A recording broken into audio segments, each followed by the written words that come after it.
acknowledges that the private sector possesses the innovative spark, the entrepreneurial spirit, and the financial acumen to propel India's space ambitions to greater heights. The implications, honorable members, of this decision are profound. India's journey in space exploration is indeed a matter of national pride. As we look forward to many more chapters of discovery, innovation, and global collaboration in the thrilling saga of space exploration, let us celebrate Bharat's unstoppable journey to greatness. I now invite the Honorable Leader of the House, Shri Piyush Goyal, to initiate the discussion on India's glorious space journey marked by successful soft landing of Chandrayaan 3.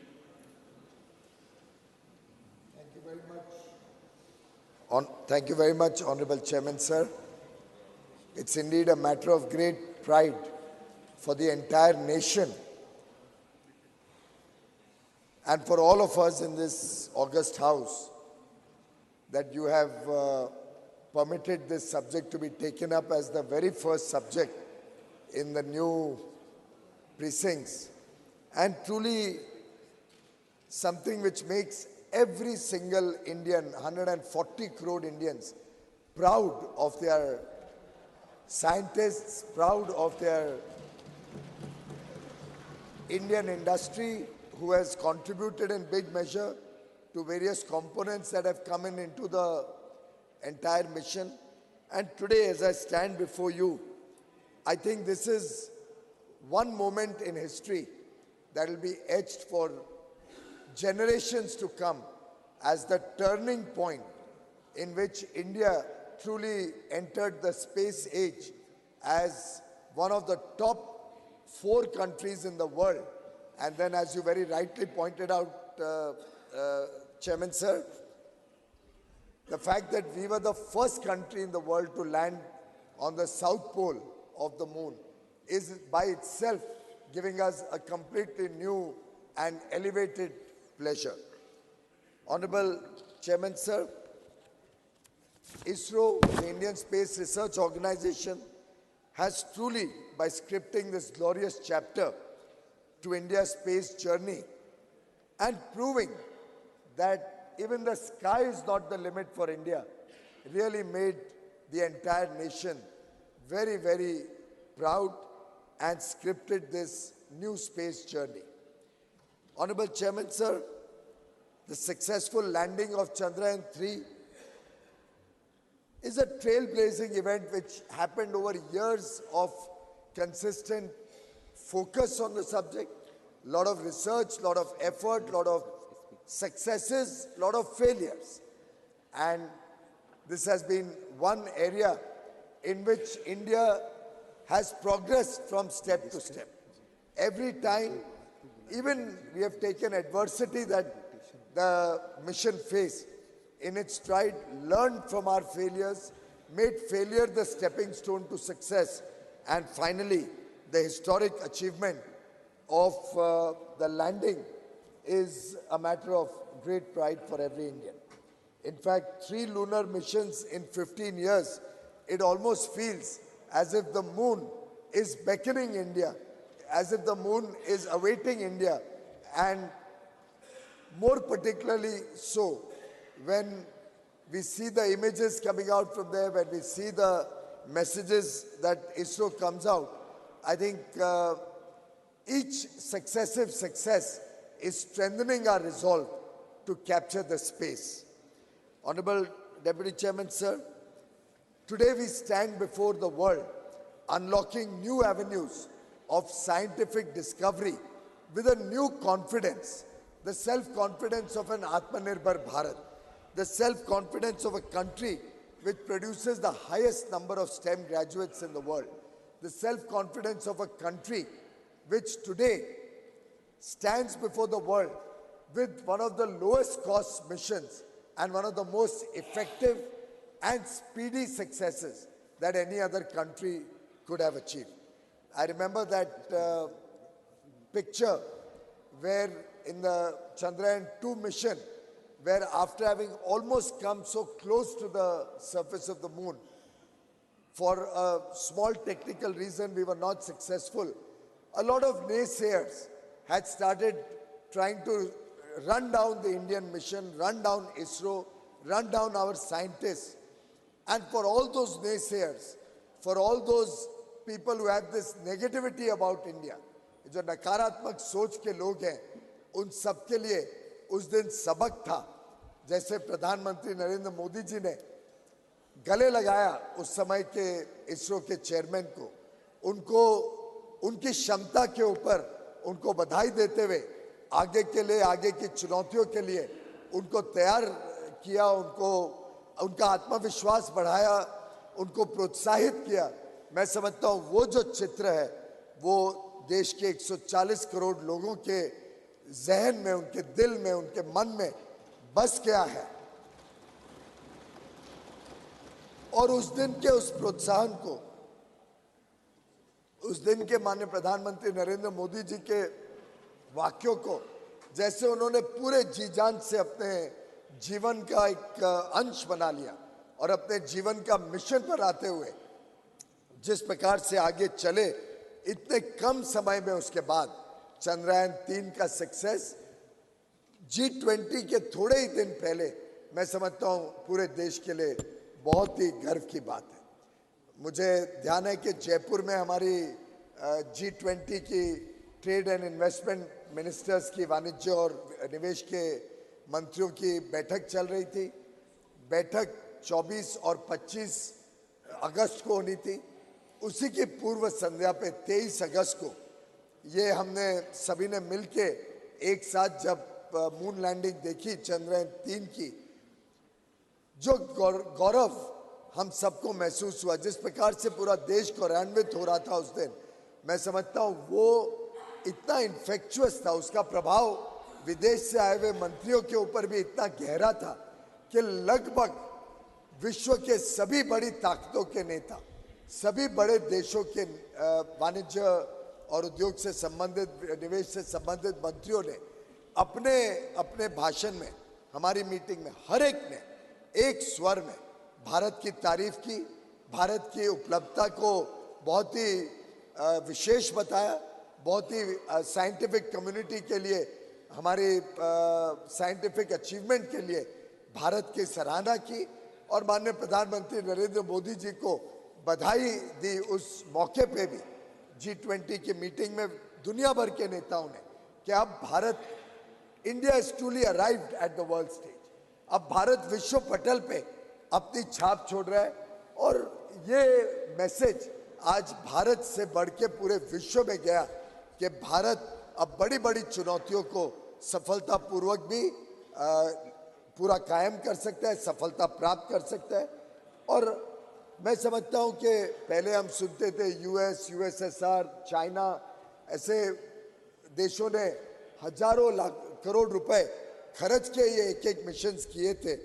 Bharat एक ऐसा देश है जिसने बहुत कम खर्चे पर, बहुत कम लागत पर और अधिकांश जो उसमें पुर्जे लगे हैं वो भारत में बनने के कारण, मेक इन इंडिया के जो जोर लगाया गया उसके कारण आज भारत को एक अलग ही श्रेणी में लेके जाता है. अब कई देश, और उस मीटिंग के दौरान भी कई देश के मंत्रियों ने मुझसे साझा बातचीत की कि अब वो भी चाहते हैं कि स्पेस मिशन में हमारे साथ जुड़ें. वो भी चाहते हैं कि उनके भी जो फ्यूचर स्पेस प्लान्स हैं उसमें भारत के साथ साझा भागीदारी करना चाहते हैं, पार्टनरशिप करना चाहते हैं, सीखना चाहते हैं और जॉइंट एंडेवर्स आगे चल के बढ़ाना चाहते हैं स्पेस की तरफ. माननीय उपसभापति महोदय, जो दोनों मिशन लाइफ हुए, लैंडर और रोवर के, इसका जो सराहना हमने अलग अलग पत्रकारों में देखी, उसके 3 प्रमुख जो उद्देश्य थे, the 3 main objectives of Chandrayaan-3, वो तीनों इतनी सफलतापूर्वक, इतने प्रिसिशन से, एग्जैक्ट 6:04 पे जो लैंडिंग हुई, वो तीनों जो हमारे लक्ष्य थे, एक था कि सेफ एंड सॉफ्ट लैंडिंग हो मून सरफेस के ऊपर, दूसरा था कि हम डेमोन्स्ट्रेट कर सके, दिखा सके। रोवर ऑपरेशंस, जो मून पे रोवर बाहर निकला और उसने जो ऑपरेशंस करी, और ऑन साइट एक्सपेरिमेंट्स जो लूनर सरफेस पे करने थे, ये तीनों पे 100% सफलता प्राप्त करना, ये हम सबका सौभाग्य है। और मैं अपने पूरे सदन के मेंबर्स की तरफ से आपके माध्यम से प्रधानमंत्री नरेंद्र मोदी जी को, जो टीम स्पेस और साइंस एंड टेक्नोलॉजी की केंद्र में और राज्यों में इस विषय के ऊपर चिंता करती है, और जो पूरा इसरो की टीम है जिसने इस पे दिन रात मेहनत करके, विशेषकर जो हमारी महिला साइंटिस्ट हैं, उनको मैं विशेष करके धन्यवाद भी देता हूं, उनको बधाई भी देता हूं। हमने देखा है गत दिनों में कैसे महिला साइंटिस्ट ने एक प्रमुख भूमिका निभाई है हमारे अलग अलग स्पेस मिशंस में, और ये महिला साइंटिस्ट आज वास्तव में भारत का गौरव बनी है। और मुझे लगता है हम उसका एक प्रकार से उनको धन्यवाद के रूप में तोहफा आज लोकसभा में, और उम्मीद करते हैं कि वहाँ से पास होके आज रात तक आ जाए यहाँ, तो कल राज्यसभा में हम जब महिला आरक्षण पास करेंगे, कॉन्स्टिट्यूशन अमेंडमेंट बिल पास करेंगे, मैं समझता हूँ एक सही मायने में हमारी बहनों के लिए, हमारी माताओं के लिए, हमारी छोटी बिटियाओं के लिए, जिन्होंने इतने बड़े लक्ष्य प्राप्त करने में अपना अमिट छाप छोड़ी है, इतना बड़ा योगदान दिया है, वो भी एक पूरे देश और विश्व को मैसेज जाएगा कि ये देश बहुत कृतज्ञ देश है। ये देश महिलाओं के सम्मान करने में कोई कटौती नहीं करता, और आगे चल के महिलाओं को और बड़े रूप में इस देश के विकास की प्रवाह में जोड़ने के लिए अहम कदम उठा रहे। माननीय उपसभापति महोदय, ये जो विक्रम लैंडर था, जो प्रज्ञान रोवर था, और जो प्रोपल्शन मॉड्यूल था, ये भारत में बना। मुझे याद है 2014 में जब मेक इन इंडिया का माननीय प्रधानमंत्री जी ने आह्वान किया था, तब कई सारी टिप्पणियां आती थी कि ये मेक इन इंडिया सफल नहीं हो रहा है, मेक इन इंडिया में क्या हो रहा है, क्या नई चीज करी। पीछे भी हाल में भी कुछ दिनों पहले एक नेता का बयान में पढ़ रहा था, जो एक प्रकार से बड़े ओछे शब्दों में बहुत छोटे स्तर पर मेक इन इंडिया के मजाक उड़ाने की कोशिश हो रही थी। मैं समझता हूँ हमारे इस मिशन ने, चंद्रयान 3 ने और इसरो की कामयाबी ने एक पूरी तरीके से सिद्ध कर दिया कि भारत में बना हुआ सामान, भारत में बने हुए पुर्जे, भारत में बने हुए अलग अलग जो इस पूरे मिशन में कंपोनेंट्स लगे, इक्विपमेंट लगा, इसने इस देश को नई ऊंचाइयों तक पहुंचाया। और आज पूरा विश्व भारत की तरफ देखता है, जब वो देखते हैं कि हमें मैन्युफैक्चरिंग कैपेबिलिटीज चाहिए, हमें टैलेंट चाहिए, हमें स्किल्स चाहिए, तो उनको एक देश जो नजर आता है, विश्वसनीय देश, एक विश्वसनीय साझेदारी में भाग लेने वाला पार्टनर, तो वो भारत है। और भारत के ऊपर आज विश्व की भी निगाहें टिकी हुई है, विश्व का विश्वास बना हुआ है। माननीय उपसभापति महोदय, अगर हम डिजाइन कैपेबिलिटीज देखें, तो जो डिजाइन कैपेबिलिटीज डेवलप हुई हैं चंद्रयान 3 के दौरान, उससे हमें आगे चल के बहुत लाभ होगा। और हमने अलग अलग तरीके से देखा है कि स्पेस टेक्नोलॉजी का लाभ भारत की विकास यात्रा में सिर्फ स्पेस नहीं, लेकिन हमारी लोकल डेवलपमेंट में भी बहुत बड़ी तरीके से लाभ देता है। जैसे कि माननीय सदस्य जानते हैं, आप भी भली बात ही आपने देखा है, पीएम गति शक्ति, ये क्या है? ये एक प्रकार से स्पेस टेक्नोलॉजी का इस्तेमाल करते हुए भारत के आधारभूत सुविधाएं, भारत के इंफ्रास्ट्रक्चर को और मजबूती देना, और गति देना, और प्रगति को तेज करना, उसका एक साधन है। पीएम गति शक्ति में स्पेस टेक्नोलॉजी इस्तेमाल करके अलग अलग लेयर्स ऑफ टेक्नोलॉजी, अलग अलग लेयर्स ऑफ डेटा जो तैयार किया गया, जो स्पेस से मैपिंग की गई, और इसका काम माननीय उप सभापति जी, प्रधानमंत्री जी जब मुख्यमंत्री थे, गुजरात के मुख्यमंत्री थे, आज से 12-14 साल पहले उनके मन में एक कल्पना आई थी कि स्पेस टेक्नोलॉजी का मैक्सिमम इस्तेमाल भारत में कैसे किया जाए, भारत कैसे लाभ ले सकता है स्पेस टेक्नोलॉजी का। तब उन्होंने बाइजैक नामक एक संस्था गांधीनगर में एस्टैब्लिश करी और वाइजैक के माध्यम से ये शुरुआत करी कि कैसे भारत के आगे के भविष्य के विकास यात्रा में आधुनिक सुविधाएं और सफलतापूर्वक हम भारत को एक international centre for manufacturing trade and business बना सके। लाखों करोड़ों लोगों को नौकरियां देने के लिए जो हम काम कर रहे हैं, उसके लिए स्पेस टेक्नोलॉजी का इस्तेमाल करने का जीता जागता उदाहरण अगर कुछ है तो पीएम गति शक्ति है। तो इस प्रकार से स्पेस से जो हम सीखेंगे, जो चंद्रयान-3 की उपलब्धियां होंगी, उससे आगे चल के भारत में जो इंफ्रास्ट्रक्चर डेवलपमेंट हो रहा है, भारत में किस प्रकार से आगे हमें क्रिटिकल मिनरल्स रिसोर्सेज पे काम करना है, अलग अलग तरीके से ये स्पेस का रिसर्च भारत को नई ऊंचाइयों तक लेके जाएगा। और मेरा विश्वास है कि इस उपलब्धि में हम सब मिलके जो आगे के बड़े एम्बिशियस प्लान्स हैं, जो योजनाएं हैं, जो हमारी दूरदर्शी सोच है देश की कि कैसे स्पेस टेक्नोलॉजी और हमारे स्पेस मिशंस भारत को आगे लेके जाने में काम करेंगे। ये जो नया उत्साहित भारत है, ये जो एस्पिरेशनल इंडिया की नई आकांक्षाएं हैं, इसको पूरा करने में गगनयान चंद्रयान के बाद आने वाला जो गगनयान मिशन है, जो लगभग 2024 में अनुमानित प्लान है, उसको भी हम कैसे सफल बनाएंगे, उसके लिए हम सब ने इसरो को शुभकामनाएं देनी है। हम सब मिलके एक संदेशा दें कि आगे आने वाले गगनयान के लिए भी इसरो सफल हो, पूरी तरीके से सफल हो। हमारी माता बहनें, हमारे इसरो के साइंटिस्ट जो पूरी लगन के साथ इसमें लगे हुए हैं, उनको हम यहाँ से एक शुभ संदेश दें कि उनका गगनयान मिशन भी सफल हो।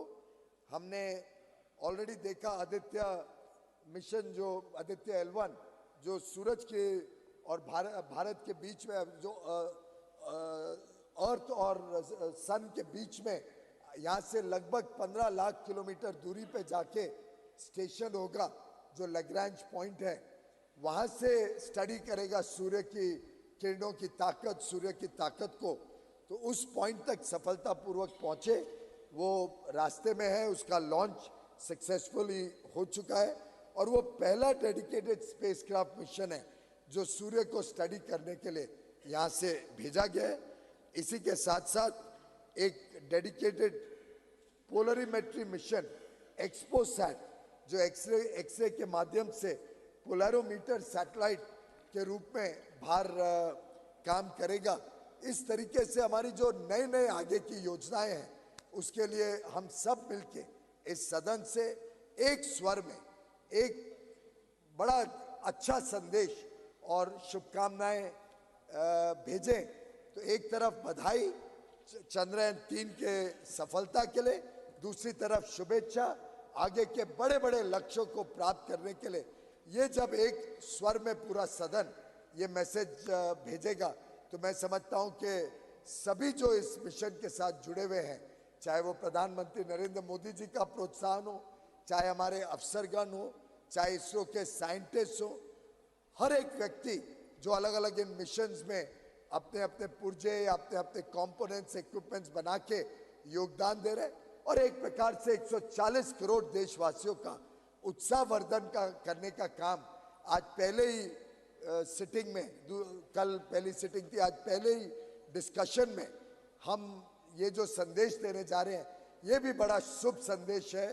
कल यहाँ पे महिलाओं को आरक्षण देने का काम भी मैं उम्मीद करता हूँ कि सर्वसम्मति से जब ये सदन पास करेगा, पारित करेगा, तो दो शुभ संदेश, एक तरफ यहाँ का हमारा प्रवेश, आज का ये चंद्रयान-3 का बधाई का और शुभकामनाओं का मैसेज इसरो को, और तीसरा कल महिलाओं को, हमारी माता बहनों को आगे की जो लेजिस्लेटिव भारत की प्रवाह है, जो आगे जो भारत के आगे आने वाले दिनों में अमृत काल में विकसित भारत बनाने की जो जर्नी रहेगी, उसमें हमारी माता बहनों का, महिलाओं का आरक्षण देके इस सदन पार्लियामेंट में और ज़्यादा योगदान मिले, उसके लिए जो हम कदम उठाने जा रहे हैं, मैं समझ पार्लियामेंट लोकसभा में और असेंबलीज में दोनों में जो हम कदम उठाने जा रहे हैं, ये दोनों तीनों ये शुभ संदेश एक प्रकार से एक नई सुबह लेके इस सेशन को भी यादगार बनाएगा। ये नई सुबह देश की अमृत काल की यात्रा में भी हम सब के लिए ऐतिहासिक क्षण बनेगी और हम सब इसके साक्षी हैं, हम सब इसमें भाग ले रहे हैं। ये हम सबका बहुत बड़ा सौभाग्य है। आपने मुझे इस चर्चा को शुरू करने के लिए मौका दिया, इसके लिए मैं आपका आभारी हूँ। बहुत बहुत धन्यवाद। बहुत बहुत धन्यवाद माननीय पीयूष गोयल जी। माननीय Shri Jairam Ramesh ji. Thank you, sir. Sir, I rise to speak on a discussion that is entitled India's Glorious Space Journey Marked by Successful Soft Landing of Chandrayaan-3. Sir, listening to the Leader of the House, it appeared as if this glorious space journey started only in 2014. And that the sutradhar of this space journey is the Prime Minister. I want to take this occasion, sir, to revisit this glorious space journey, not to make political debating points, but to pay tribute to a remarkable generation of Indian scientists and technologists who could have worked anywhere in the world, but chose to come back to India in the 1950s and 1960s. Sir, I have before me a government order issued on the 22nd of February 1962. This is the 22nd of February 1962, an office order issued by the Government of India, which reads that the Union Government has set up the Indian National Committee for Space Research. The committee is set up on the recommendations of the Scientific Advisory Committee to the Cabinet will advise the government on the promotion of research in and exploration of space and its utilization of peaceful purposes. India's glorious space journey began on the 22nd of February 1962, which was marked by the establishment of the Indian National Committee on Space Research. There were two people who were responsible for getting this INCOSPAR set up. Both were the great scientists of India. One was Homi Bhabha, who was then the chairman of the Scientific Advisory to the Committee to the Cabinet, and the second was Vikram Sarabhai, a great name, a man who had a vision for Indian space, and I expected the Honorable Leader of the House at least to make a passing mention of Vikram Sarabhai. Sir, I'm not yielding. Please. Sir, it was 2 weeks before INCOSPAR was set up that the Prime Minister of India, the then Prime Minister of India, Jawaharlal Nehru, went to Ahmedabad to visit the physical research laboratory that was created by Vikram Sarabhai way back in 1947. Sir, this is a photograph I have of Pandit Nehru with Vikram Sarabhai and E.V. Chitnis. In the old Parliament House, you could have seen this photograph. But in this new Parliament House, we need a telescope to see each other. I don't have a telescope, sir, but you can take me for my word. This is a photograph of the Prime Minister of India with Vikram Sarabhai and Professor E.V. Chitnis, who is 97 years old and is still alive. He is one of the key figures in this space journey. And in fact, Professor Chitnis' greatest contribution to our space program was the recruitment of a young engineer from the Madras Institute of Technology named APJ Abdul Kalam. Sir, after the establishment of INCOSPAR on the 22nd of February 1962, the second milestone in this glorious space journey was on the 21st of November 1963, when India launched its sounder rocket from Thumba, near Trivandrum. This was called TERLS, the Thumba Equatorial Research Launching Station. This was the first sounding rocket launched way back on the 21st of November 1963. And this was made possible because of Vikram Sarabhai, because of H.G.K. Murthy, because of the Abdul Kalam, because of E.V. Chitnis, and a large number of scientists and technologists. So ISRO was created on the 15th of August 1969. This was when Vikram Sarabhai created the Indian Space Research Organization to give a developmental boost to the Indian space program. So the Indian space program is the only program in the world that has not come out of the military sector. It has been a civilian program all through. The Indian space program is the only program to have a developmental thrust, the use of space for remote sensing, the use of space for rural development, the use of space for communication, for weather forecasting. This is being the hallmark of India's space program going back to the creation of ISRO on the 15th of August 1969. So, on the 25th of December 1971, unfortunately, Vikram Sarabhai passed away very suddenly at the young age of 52. He died of a heart attack in Kovalam Beach near Trivandrum. The Indian space program was then faced with a huge crisis. It had lost its Karta Data. It had lost its Nirmata. It had lost its visionary, Vikram Sarabhai, who had lived and dreamt of India as a space power.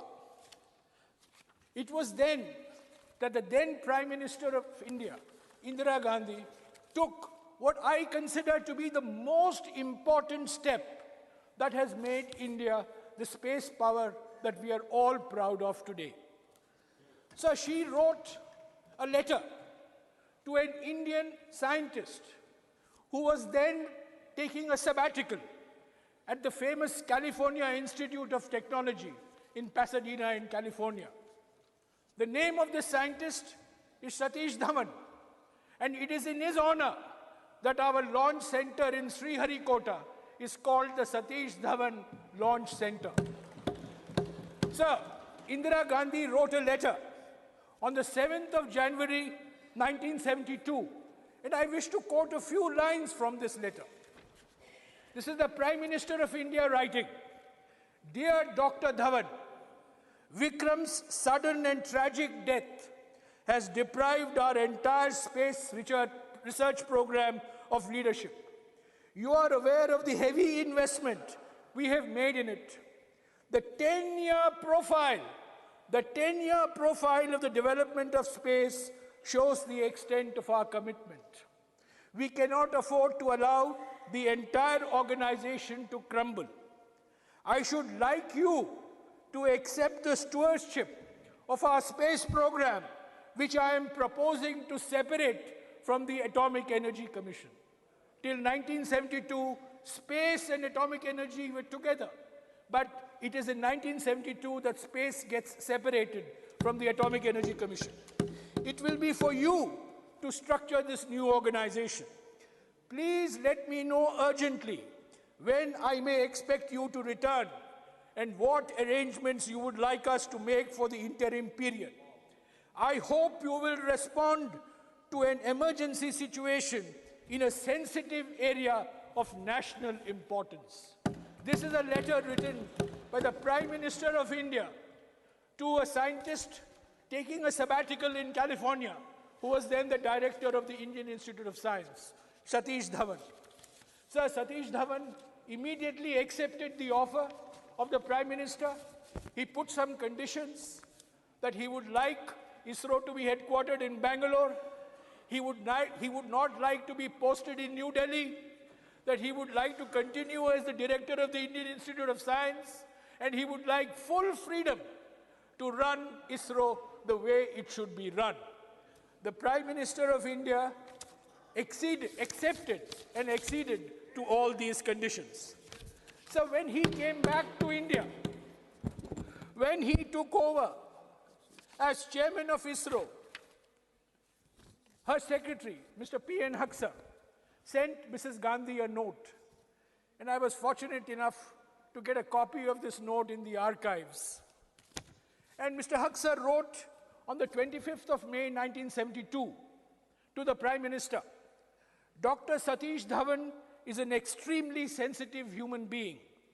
Hitherto, he has led a relatively cloistered life, devoting himself to the pursuit of his own scientific specialty in the field of aerodynamics. I know he has many doubts and hesitations in accepting the responsibility of heading our space organization. And if he were to opt out of it, we literally have no one at present as the second best choice. It is therefore of vital importance that our Prime Minister should express in her own way her appreciation of the high sense of duty which has led Dr. Dhawan to respond to the PM's call to him. It is equally necessary to say that Dr. Dhawan will continue to receive her personal support in sorting out any problems he may run up against any administrative and other fields, and that Dr. Dhawan should not hesitate in coming to the Prime Minister, and that he will always have direct access. So it is from this day onwards that Prime Ministers of India have held direct control of the Department of Space. It is from this day onwards that the chairman of ISRO, the chairman of the Space Commission, the Secretary Department of Space, three roles combined in one individual, have only reported to the Prime Minister and nobody else. So the glorious space journey that the leader of the House wants us to believe started in 2014. The first milestone was on the 22nd of February, 1962. The glorious journey that the leader of the House wants us to believe started in 2014, had its second milestone on the 15th of August, 1969, with the creation of ISRO. The glorious journey that the leader of the House wants us to believe begins in 2014, had its third milestone in 1972, July, when Satish Dhawan became the chairman of ISRO. Sir, the success of Chandrayaan-3 is based on the competencies, the capabilities, the capacities that have been created over a 60-year period. We launched satellites, but we first launched satellites on Soviet rockets. We did not have a satellite launch vehicle. In July of 1979, our first SLV launch failed. Dr. Kalam was in tears. So Dr. Satish Dhawan said, I am your leader. I will take responsibility for the failure. You sit at the back. That is leadership. In August of 1980, the SLV-3 succeeded. Dr. Dhawan said to Kalam, Kalam, you take credit for this. I will sit at the back. This is leadership. Leadership is not taking credit when things are going good and run away when the things are going bad. Leadership is when you have the courage to take the responsibility for things that are going wrong as much as you take credit when things are going right. So this is the milestones of a successful journey, sir. There have been many scientists, and I want to recall. I have mentioned Homi Bhabha, I have mentioned Vikram Sarabhai, I have mentioned Abdul Kalam. There is a great scientist of India who is forgotten today. He is the only scientist who has worked and contributed for a nuclear program as well as for our space program. And if you go to the Vikram Sarabhai Space Center in Thiruvananthapuram, you will see a statue of him in the space organization headquarters. His name is Brahma Prakash. He's probably one of the greatest metallurgists that India has produced. And he made a huge difference to our space program and to our atomic energy program. We have had a succession of chairmen. We had Satish Dhawan, U.R. Rao, Madhavan Nair, Kasturi Rangan, Radhakrishnan, Shivan, and now, of course, we have Somnath. Each of them have made contributions because the political leadership has given them the freedom to make those contributions. Sir, I also want to say that India's space program has always had a developmental orientation. It has always been space for development, space for communication, space for rural development, space for weather forecasting, space for identifying sources of water. Indian scientists and technologists have never seen India's space program as a symbol of Indian nationalism. It has always been seen in a developmental perspective. It has always been seen as an instrument of fulfilling developmental aspirations. And that's why we had INSAT, the Indian National Communications Satellite. And it is because of INSAT that we improved our weather forecasting. We located sources of water. We created new maps. We created platforms like Bhuvan. So while it is natural for all of us to take pride, I would like to urge all of us to please look at our space program fundamentally as an instrument of development and not as an instrument of muscular nationalism. This has been the hallmark of India's space program for the last 60 years. And let it be in that spirit with which it was founded by our scientists and technologists. So, I am entirely in agreement with the Prime Minister when he said yesterday that the Chandrayaan-3 achievement creates a new excitement for science. But, sir,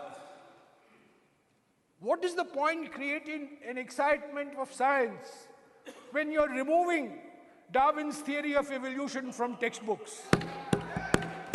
What is the importance of creating excitement of science when you reject Newton, you reject Einstein, you think all knowledge was available to India 2,000 years ago? Sir, that is not a scientific temper. Scientific temper is the spirit of inquiry, is a spirit of questioning. We have had glorious tradition. We have had glorious tradition in mathematics. We have had a glorious tradition in metallurgy. We have a glorious tradition in astronomy. But, sir, let us take pride in our past, but let us not think that all of modern science, all of modern technology was known to us 2,000 years ago. We have to move with the times. That is the scientific temper. That is the scientific spirit. If you reject science, if you do not give your scientific institutions freedom, if you do not allow scientific endeavor to flourish in a spirit of professionalism, you can have all the Chandrayaans of the world, but it is not going to make a difference to the minds of the young. So we have to create a scientific spirit, the spirit of questioning, the spirit of inquiry, the spirit of doubt. That is the spirit of science, which I hope will be created by this excitement. So, along with Chandrayaan-3, let us not forget Chandrayaan-1. Chandrayaan-1 was launched in 2008. And I have no hesitation in saying that the first announcement of Chandrayaan was by Prime Minister Atal Bihari Vajpayee on the 15th of August in 2003. After 2003, you had Chandrayaan-1 in 2008, you had Chandrayaan-2 in 2019, and you have Chandrayaan-3 in 2023. What does it mean? It means there is continuity in governance. If a Prime Minister refuses to acknowledge continuity in governance, if a Prime Minister believes that the world has started only when I became Prime Minister, if a Prime Minister believes that Indian science has become great, that the Indian space program has become great only when I became Prime Minister, sir, I beg to differ. Let us take, along with Chandrayaan-1, Aditya, Aditya L1, which was also a great success. We have not mentioned it in your resolution.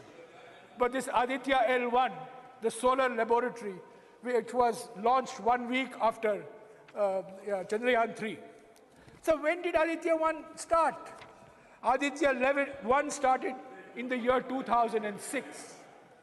It took 17 years for Aditya L1.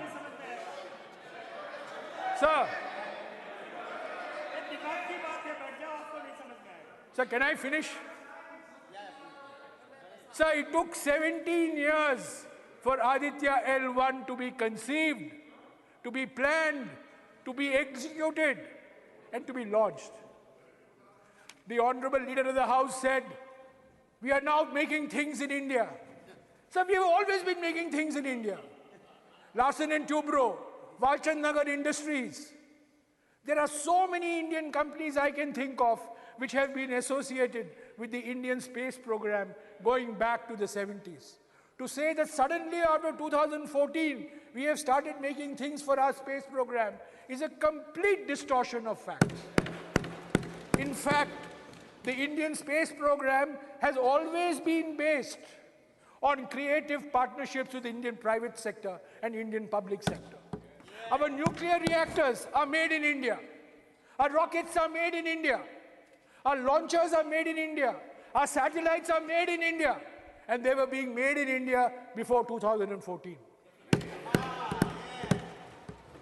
Sir, I don't know what your intention is, whether you want to pass a resolution at the end of the discussion.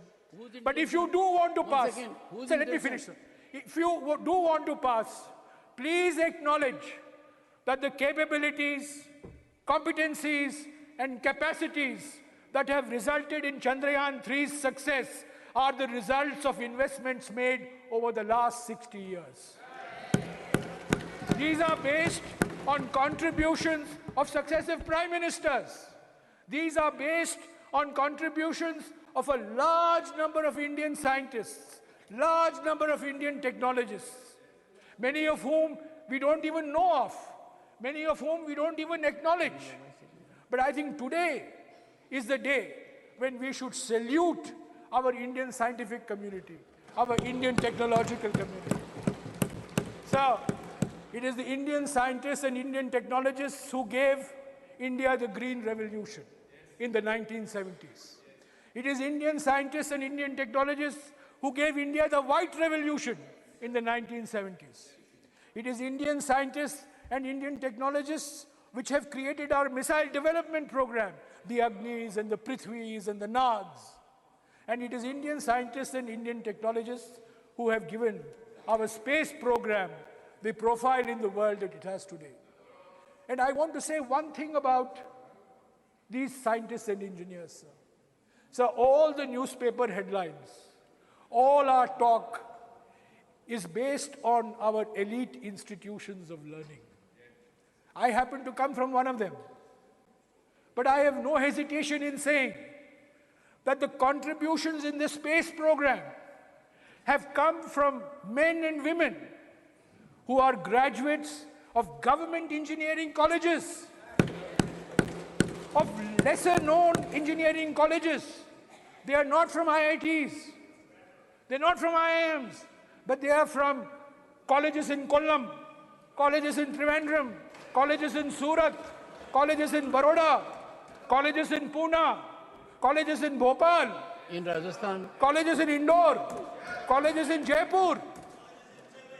This is what colleges in Chennai. Sir, this is the strength of Indian science. The strength of Indian science doesn't come from 5 institutes or 10 institutes or 15 institutes. The strength of Indian science comes from a very large population of engineering institutions, which we have to nurture, which we have to upgrade, which we have to recognize, and which we must give full freedom for them to operate. So, sir, I associate myself with the sentiments of the Leader of the House, who has not heard whatever I have said, because he's been busy in conversation with the person next to him throughout. He has been busy in conversation throughout. No. Take a Sir. Jairam, now you have made a reflection. Let him react. He has. And before that, Jairam was on right track. Jairam, you were on right track. But when I took the seat, you got little political. What is this? From science, you traveled to politics. Sir, I had got up in between also. Unfortunately, Jairam thought, Honorable Chairman, sir. You are a politicalized. Sir हमारा पुराना रिश्ता है sir, हमारा पुराना रिश्ता है और ये बड़े इन्होंने कुछ साल पहले आइंस्टाइन और न्यूटन को कंफ्यूज भी कर दिया था। पुराना उसको रिश्ता याद नहीं दिलाऊंगा उनको। पुराना रिश्ता पर आज उनसे भाषण सुनना पड़ा, प्रवचन सुनना पड़ा। पुराना हमारे रिश्ता स्पेस प्रोग्राम का क्या उपलब्धियां हैं। पुराना रिश्ता और पुराना घाव मीठा दर्द देता है। Sir, I associate myself with the leader of the House. We acknowledge, we salute, we applaud ISRO, the past members of ISRO family, the present members of ISRO family. We congratulate our Indian scientists. We congratulate our Indian technologists. I am sure that many more achievements are there in the years to come. But sir, I will only end by pleading that we need to give our scientific and technological institutions full freedom. We need to give our scientific and technological institutions full independence and professionalism. And we need to free our scientific and technological institutions of any political patronage and political interference and political intervention. So let us on that thought acknowledge the glorious space journey that we have had. And let us also acknowledge the milestones that we have gone through, even though the Prime Minister and the Leader of the House may choose to airbrush them away from history. They are a fact of life. They cannot be erased from history. They are very much part of our space journey. I thought that it is important for me to remind the House where we have come from, the journey that we have taken, the achievements that we have had, the people who have contributed, rather than fall victim to this new impression that has been created that this entire accomplishment of Chandrayaan-3 and Aditya L1 is the result of only one individual. Thank you, sir.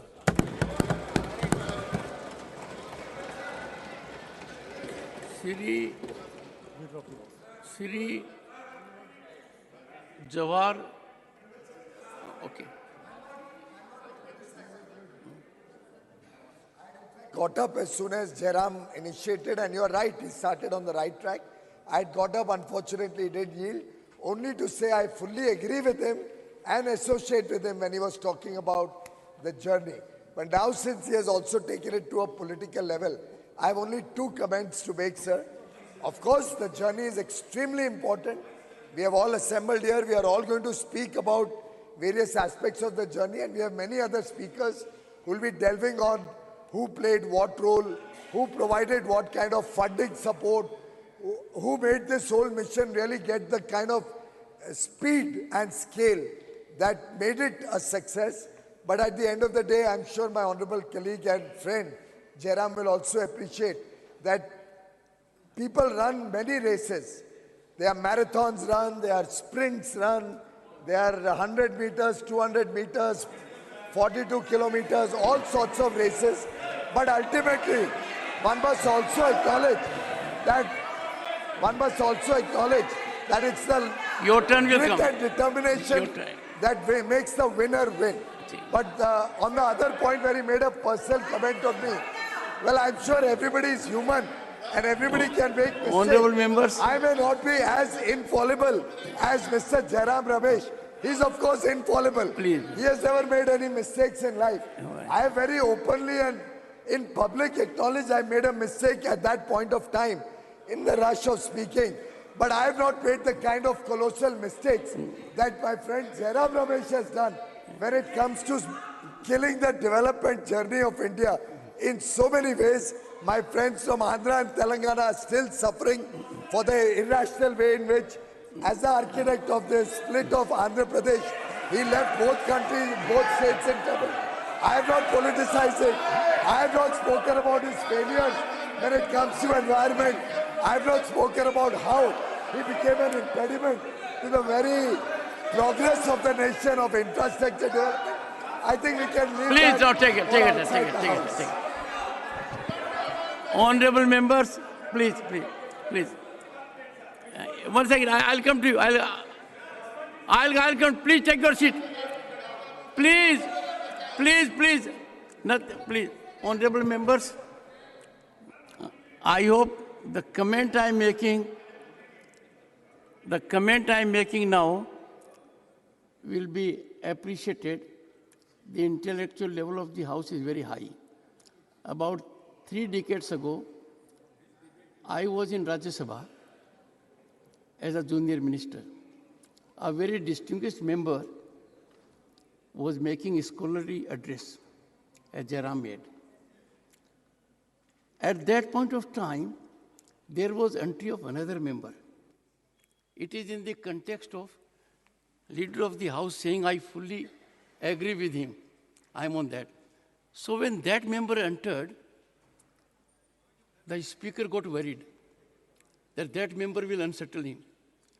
So he immediately says, even my very good learned friend agrees with me, so that he doesn't say otherwise. And came the swift comment, fools never differ. That was the comment. No, I said you have to understand, sir. I said it with apologetic mode. That if these two have agreed, we have to see in several perspectives. Mr. Jawar Sarkar, you'll take a time, sir. Sir, No, what did you say, sir? One second. One second. Look at the rejoinder of the leader of the House No. after such a brilliant speech, bringing in Telangana and division of Andhra Pradesh. Honorable Sir, that's members. absolutely shameful. One second.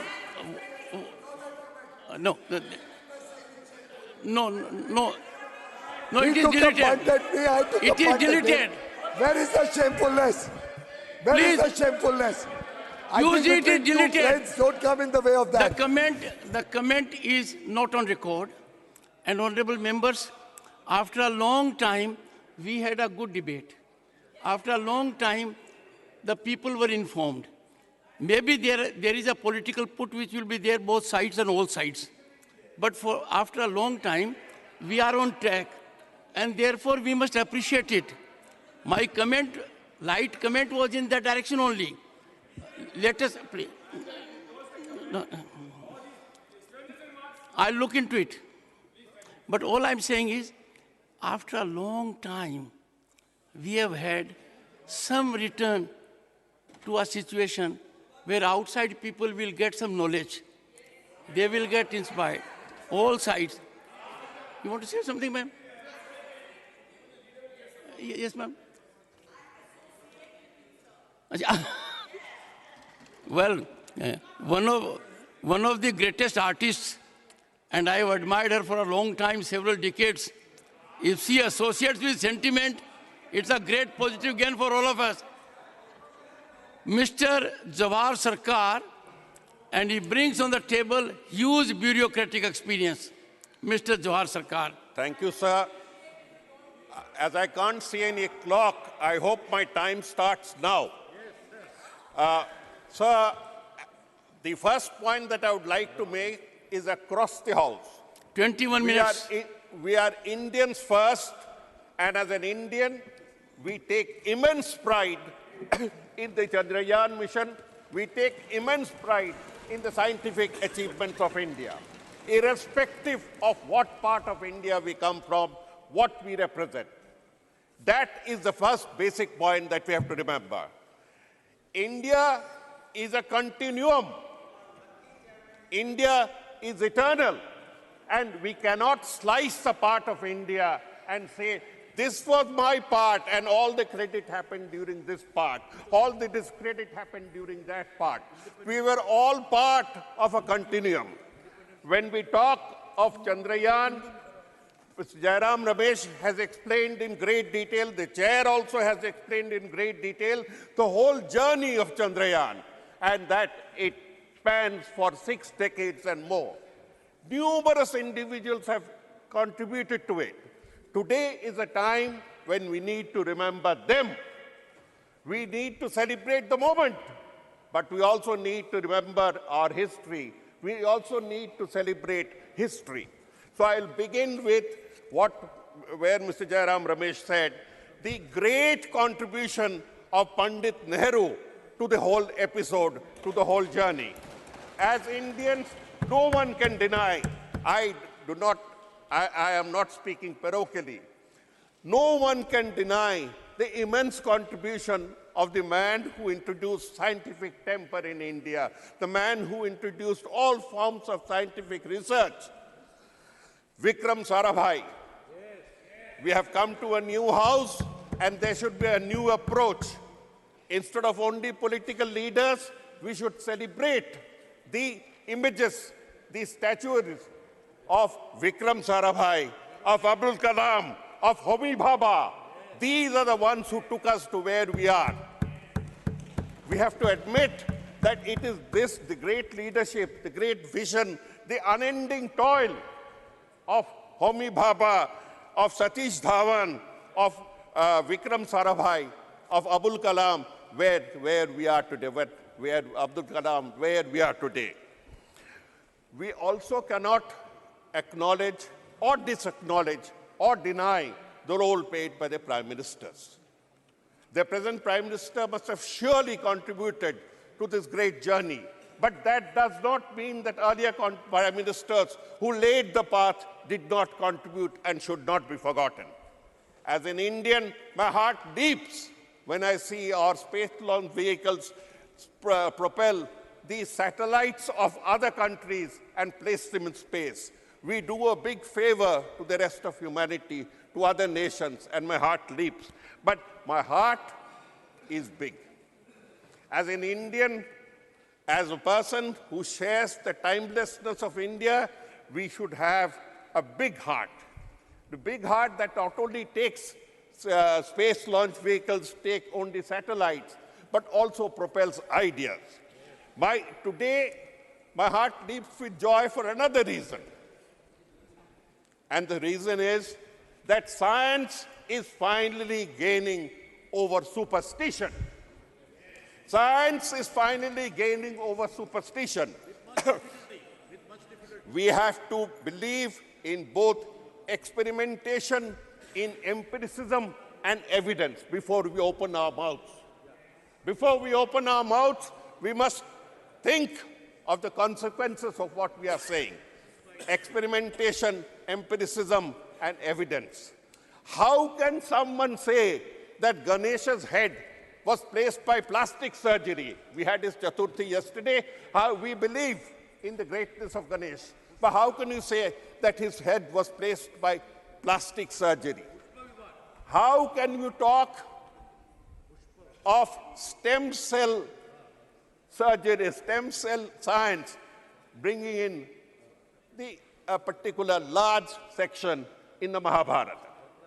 You have to have both faith in something and a strong belief in rationality. Personally, I don't find any great conflict between a faith in something and rationality. Others may, I don't. As an Indian, I can move along with faith and I can also move along with rationality, but I would not ever like to see the date when faith, superstition, and backwardness trample upon the fruits of science. We have the science minister who comes and says that we reject Darwin. We have another minister who comes and says we reject Einstein. For God's sake, if you reject science, you cannot celebrate science just because the timing was such. You cannot reap the benefits of a timing and then say. We had a science and technology minister who said we discovered the theories of Pythagoras before Pythagoras. For God's sake, you're a minister of the Republic, of Great Republic of India. You cannot make these statements. Please refrain, the leaders. I beseech of you, please restrain them from making irresponsible statements. A vice-chancellor of Andhra University talks about stem cell research. A chief minister talks of Mahabharat, talks of internet and space communication during the age of Mahabharat.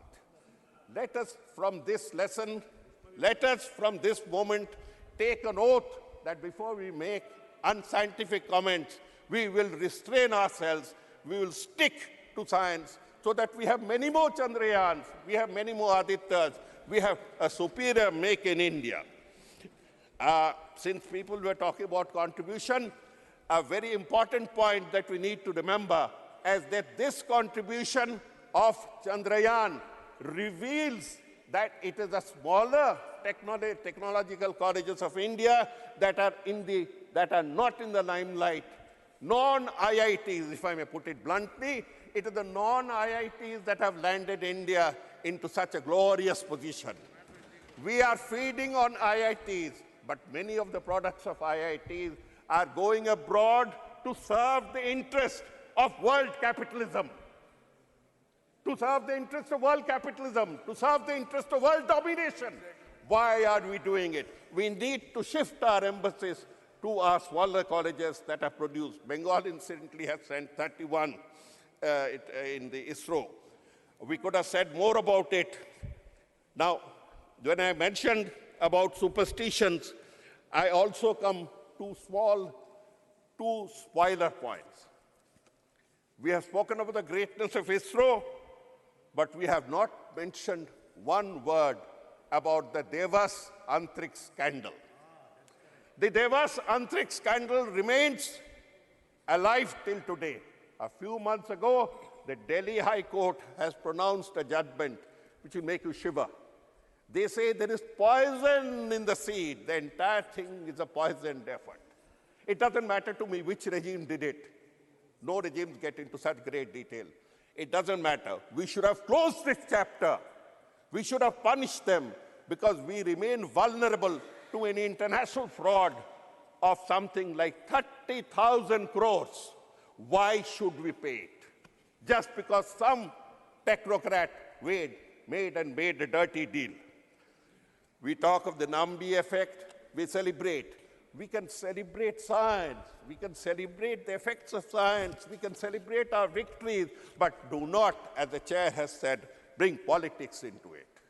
This brings me to a point where I say that if you want to really move forward with more Chandrayans, with more Adityas, with more progress in this domain, free science. Free science. You have made science subservient to the rules of the bureaucracy. You have created departments and ministries of science where you have placed scientists, but the rules remain the same. The rules remain the same. You have to have a separate set of rules. You have to go in for faith. You have to allow them to function, not shackle them with bureaucratic rules. My heart leaps when I hear that India has joined the 6 nations for the National Quantum Mission. This National Quantum Mission will take India forward. Whether X regime stays or Y regime comes or the Z regime goes, it doesn't matter. This permanent contribution to the quantum mission will take India forward. We should move higher. We already have moved high on the innovation index. In the world over, they look at us to see how much we have innovated, not how much we have talked. How many patents have we filed? This is hard fact. And we have actually gone up, but we need to go further up. This is where the focus should be. The tragic point about Indian science is that even the budget of ISRO has been cut by 8%. The tragic point of Indian science Indian science, the tragic part of Indian science is that we do not contribute enough to R&D, research and development. It's an international shame. I'm saying, Minister Sirs, it's an international shame, because when we make claims, we must substantiate claims. Our contribution of the GDP to research and development is 0.65%, out of which 4% is contributed. 4% is contributed by the state sector, that is the government sector, and only 0.2% is contributed by the corporate sector in India. It is this same corporate sector that you have allowed a 4 lakh crore remission. I am repeating, you have remitted 4 lakh crores by way of taxes from 2019. What have you got in return? Can you make them contribute 0.5% more? 0.5% more? When we talk, this is the remission of income tax, what we call the corporation tax. By way of favors, I am repeating the point, that 12.5 lakh crores, I am repeating, 12.5 lakh crores of the bank customers' money has been evaporated, has been extinguished, has been written off to favor big corporates. A big corporate who belongs to a political party, who was also a member of this House, has got away with 5,000 crores. 5,000 crores of remission yesterday. My submission, madam, my submission is not politics. My submission is that this is the type of money, that could get in to help the science sector with more funding. That is all. All I'm saying is don't talk of lack of resources. Say that we have resources, they have gone in the wrong directions, but now that we are conscious of our capabilities in science and technology, in industry, in Make in India, let us put more money in research and development. And where do we get the money from? I have mentioned already the 5,000 crores that has been remitted. Do not permit these things to go on. We have had a long discussion on the space mission. We have had an erudite discussion by Jairam Ramesh, by the Honorable Chair, by the Leader of the House. I thank all of you, but we should have found time not only for space and the moon, but also for Manipur. We have had no time at all to discuss Manipur. With these words, I thank you, and I support the resolution in favor of congratulating Indian science as a whole for several generations. Thank you. Surit Trachui Sabh.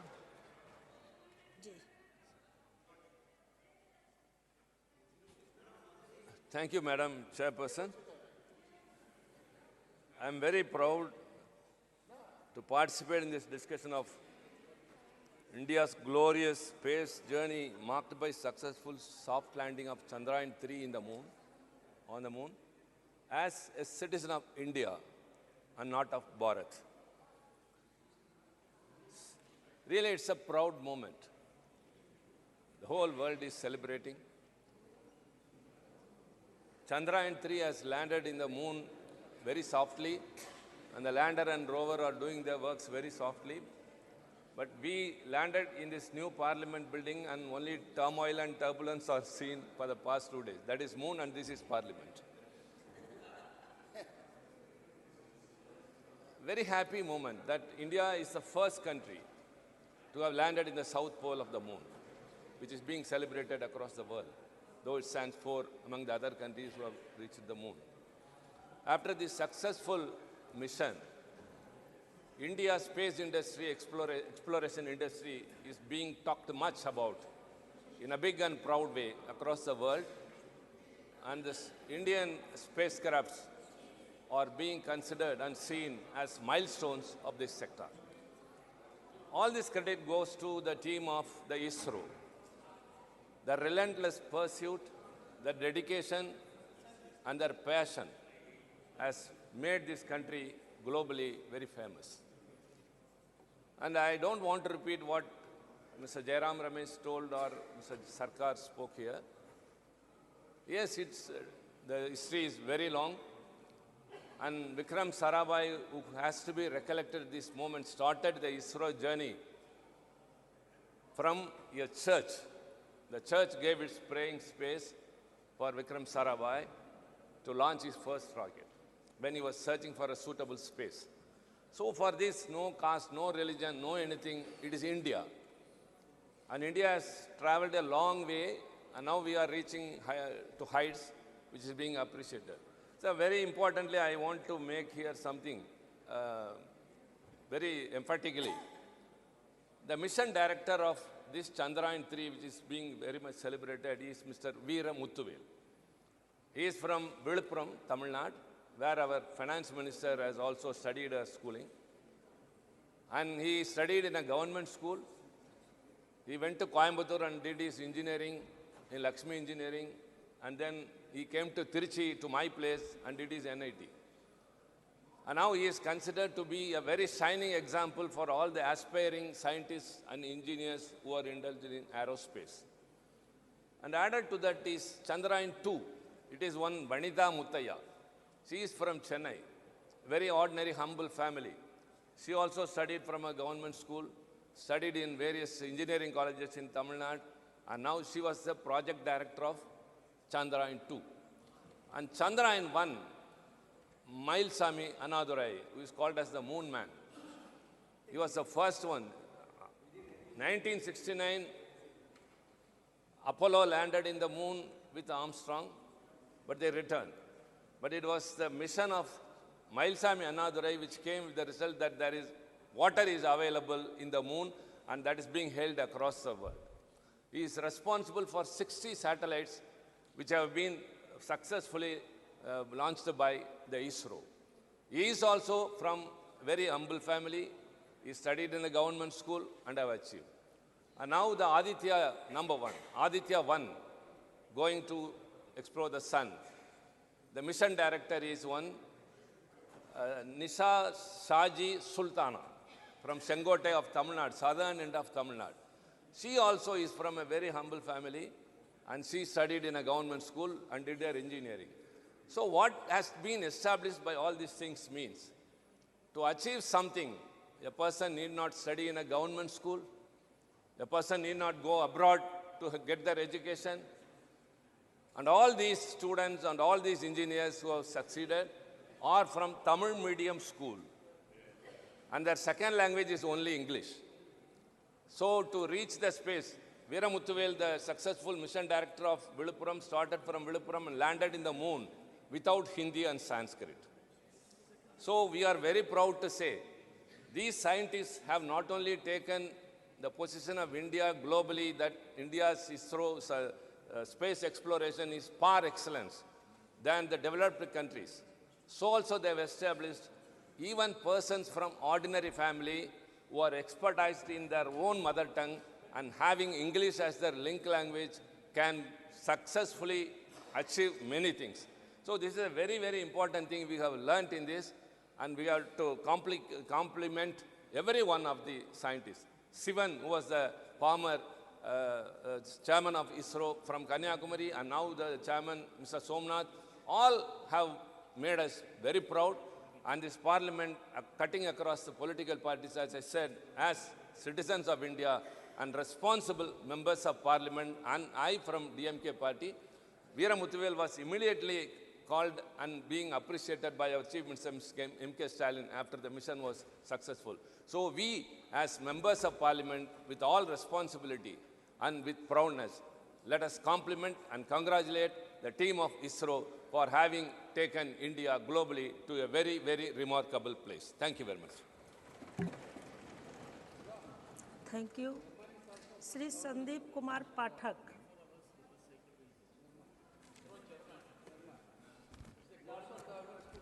बहुत बहुत धन्यवाद chairman sir. आज मैं पूरे देश को बधाई देना चाहता हूं इस बहुत ही महत्वपूर्ण सफलता के लिए, और सबसे ज़्यादा उन वैज्ञानिकों को और उन लीडर्स को जिन्होंने इस पे कंट्रीब्यूट किया है। आपको ये बताना चाहूँगा कि स्पेस मिशन की शुरुआत स्वतंत्रता से बहुत पहले हो गई थी। कलकत्ता में प्रोफेसर मित्रा थे, सीवी रमन साहब थे, और आते आते स्वतंत्रता के बाद फिर विक्रम साराभाई और होमी भाभा, इन लोगों ने एक ऐसी लीडरशिप, साइंटिफिक लीडरशिप की नींव रखी जो आने वाले समय में आज इसरो का जो आज स्वरूप देखने को मिल रहा है उसका एक प्रमुख कारण थे। 1960 में ही सबसे पहले इंडियन नेशनल कमेटी बनी थी, बाद में फिर उसका नाम इसरो किया गया था, जो जयराम जी ने बड़े डिटेल्ड में इसके बारे में बताया है, उस पर मैं नहीं जाऊंगा। लेकिन ये जानना बहुत ज़रूरी है कि इसरो सबसे पहले डिपार्टमेंट ऑफ एटॉमिक एनर्जी के अंडर आती थी और बाद में फिर उसको डिपार्टमेंट ऑफ साइंस में बनाकर अलग किया गया और होमी भाभा को उसको सेक्रेटरी बनाया गया और विक्रम साराभाई जो साइंटिस्ट थे उनको इसका प्रमुख बनाया गया इस इंस्टीट्यूट का। ये सबको जानना चाहिए कि 10 इंस्टीट्यूशन के बिल्ड होने के 10 साल के अंदर ही सबसे पहला सैटेलाइट इसरो ने लॉन्च कर दिया था, जो अपने आप में एक बहुत बड़ी बात है। 20 साल होते होते जो सैटेलाइट लॉन्च व्हीकल होते हैं इंडिया ने वो तैयार कर लिया था और 20वें साल के पहले ही अपने खुद के व्हीकल से अपने सैटेलाइट लॉन्च करने शुरू कर दिए थे। GSLV, PSLV ऐसे लॉन्च व्हीकल हैं जिसमें देश के ही नहीं दूसरे देशों के भी जो सैटेलाइट है उसको अंतरिक्ष में स्थापित करने का काम कर रही है, विदेशों के उनके लिए भी। प्रश्न आज ये नहीं है, मूल प्रश्न को समझना पड़ेगा। मूल प्रश्न क्या है कि भारत ने स्पेस साइंस में इतना अच्छा कैसे कर लिया। आज कई सारे दूसरे संस्थाएं हैं, दूसरी संस्थाएं हैं, उन दूसरी संस्थाओं को क्या हुआ, वो कहां पीछे रह गए। इसरो ने ऐसा क्या, भारत ने ऐसा क्या किया स्पेस के क्षेत्र में जो इतना आगे कर लिया। सबसे महत्वपूर्ण चीज होती है एक व्यक्ति, मैं भी साइंटिस्ट हूं, मैंने राजनीति में आने से पहले साइंस किया है, मैं अच्छी तरह से समझता हूं इस बात को। किसी एक साइंटिस्ट से ज्यादा महत्वपूर्ण होता है संस्था, और उससे भी महत्वपूर्ण होता है उस संस्था को बनाने वाले लीडरशिप की। आज संभव है कि हम सबके राजनीतिक मूल्य और राजनीतिक रूप से एक दूसरे से मतभेद हो सकते हैं, लेकिन आज अगर पंडित जवाहरलाल नेहरू को याद नहीं किया गया तो वो बेमानी होगी। आपको मैं याद दिला दूं, आजादी के बाद हमारे देश की परिस्थिति ऐसी थी कि कई जगहों पर खाने के लिए पर्याप्त अन्न भी नहीं थे। जब देश में पर्याप्त अन्न भी नहीं था, उस समय कोई व्यक्ति कैसे ये सोच सकता है कि पैसा स्पेस साइंस में लगाना है। राजनीतिक रूप से उनको बहुत विरोध हुआ होगा निश्चित रूप से, लेकिन उन सारे विरोधों को अलग रखते हुए उन्होंने अपनी राजनीतिक दूरदृष्टता और स्पष्टता दिखाई।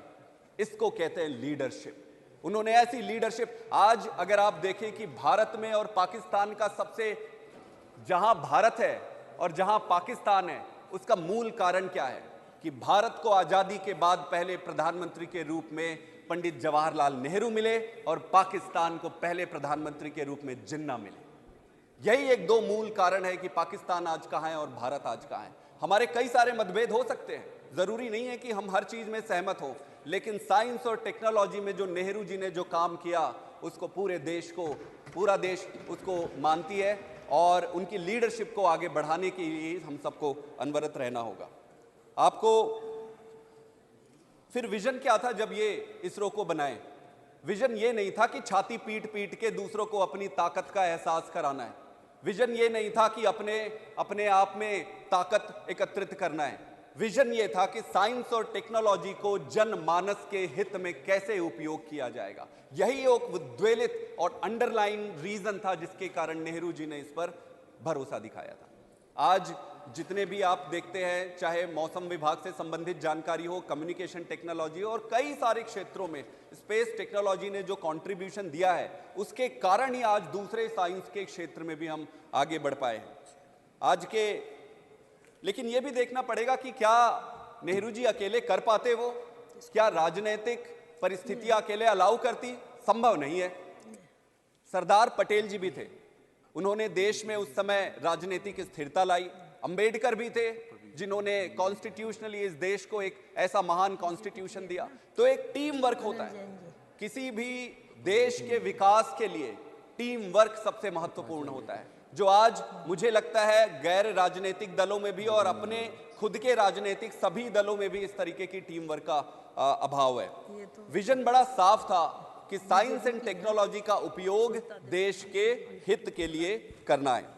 एक और महत्वपूर्ण चीज है, नींव का पत्थर अगर सीधा लगता है तो बाकी के पत्थर भी सीधे लगते जाते हैं और दीवार सीधी होती है। अगर नींव का पत्थर ही टेढ़ा लग जाए तो कोई कोशिश कितनी भी कर ले, दीवार फिर सीधी नहीं होती है। इसलिए हमारे पॉलिटिकल लीडर्स की, जिनमें नेहरू जी तो शामिल थे ही, उसके बाद इंदिरा गांधी जी ने भी बहुत कंट्रीब्यूट किया, फिर अटल बिहारी वाजपेयी जी ने भी जो कंट्रीब्यूशन दिया वो अभूतपूर्व था। आप सबको पता होगा कि चंद्रयान पहला जब चाइना ने अपनी एक स्पेस टेक्नोलॉजी लॉन्च की, तब अटल बिहारी जी ने इसरो के साइंटिस्ट को यह कहा था कि भाई इसका कुछ करो, हमें भी कुछ इस पे अच्छा करना है। तब जाकर चंद्रयान प्रथम की परिकल्पना की गई। चंद्रयान प्रथम, चंद्रयान द्वितीय और फिर जाकर चंद्रयान तृतीय की उत्पत्ति हुई और उस पर सफलता मिली। कहने का यह मतलब है कि एक इस पूरे देश की कलेक्टिव लीडरशिप ने एकजुटता दिखाई और स्पष्टता दिखाई कि हमें इस दिशा में अग्रसर रहना है। यह भी इंपॉर्टेंट चीज है, कोई भी देश आप देख ले जो विकसित है, ऐसा क्या कारण है कि देश विकसित है और ऐसा क्या कारण है कि कुछ देश अविकसित है या विकासशील है? उसका प्रमुख कारण यही है कि जिन जिन देशों में राजनीति देश के मुद्दों पर नहीं खेली जाती है, वही देश आगे बढ़ता है। कोई भी पॉलिटिकल पार्टी तो आते रहेंगे, आज एक पॉलिटिकल पार्टी, कल दूसरी आएगी, कल तीसरी आएगी, फिर कल चौथी आएगी। प्रश्न यह है कि देश से संबंधित मुद्दों पर राजनीति होनी चाहिए। जो भी देश आज विकसित है वो ऐसे मुद्दों पर राजनीति नहीं करते। जैसे मुझे प्रसन्नता है कि इस मुद्दे पर स्पेस टेक्नोलॉजी में सभी राजनीतिक दलों ने आज तक भी, प्रधानमंत्री ने जो कहा, सभी ने अपनी एकजुटता दिखाई है। इसलिए अगर विकसित देश बनना है तो नारे देने से काम नहीं होगा, सिर्फ स्लोगनियरिंग करने से काम नहीं होगा। विकसित अगर बनना है तो उसके लिए उस तरीके की व्यवस्था बनानी पड़ेगी। हम जब भी बात करते हैं ऊपर ऊपर की बात करते हैं, हम ये कर देंगे, वो कर देंगे, फलाना ये हो जाएगा, वो हो जाएगा, लेकिन कैसे होगा? कैसे होगा? कैसे होगा? जब तक आप आधारभूत चीजों पर डेलिब्रेट नहीं करेंगे, व्यवस्था नहीं बनाएंगे, चीजें आगे नहीं बढ़ सकती है। दूसरा प्रश्न यह उठता है कि बहुत सारे इंस्टीट्यूशंस हैं, डीआरडीओ है, आईआईटीज है, आईआईएम्स है, बहुत सारे रीजनल इंजीनियरिंग कॉलेजेस हैं, बहुत सारे। हमारे देश में मुझे लगता है सबसे ज्यादा सरकारी रिसर्च वाले इंस्टीट्यूशंस हैं। ऐसा क्या कारण हुआ कि इसरो विकसित हो गया और बाकी के इंस्टीट्यूट, भाई पॉलिटिकल लीडरशिप तो उस समय भी थे, सबके लिए समान थे, फिर इसरो ही विकसित हुआ और बाकी के इंस्टीट्यूशन क्यों नहीं हुए? उसका एक बहुत महत्वपूर्ण कारण यह भी था कि साइंटिफिक लीडरशिप भी इंपॉर्टेंट होता है।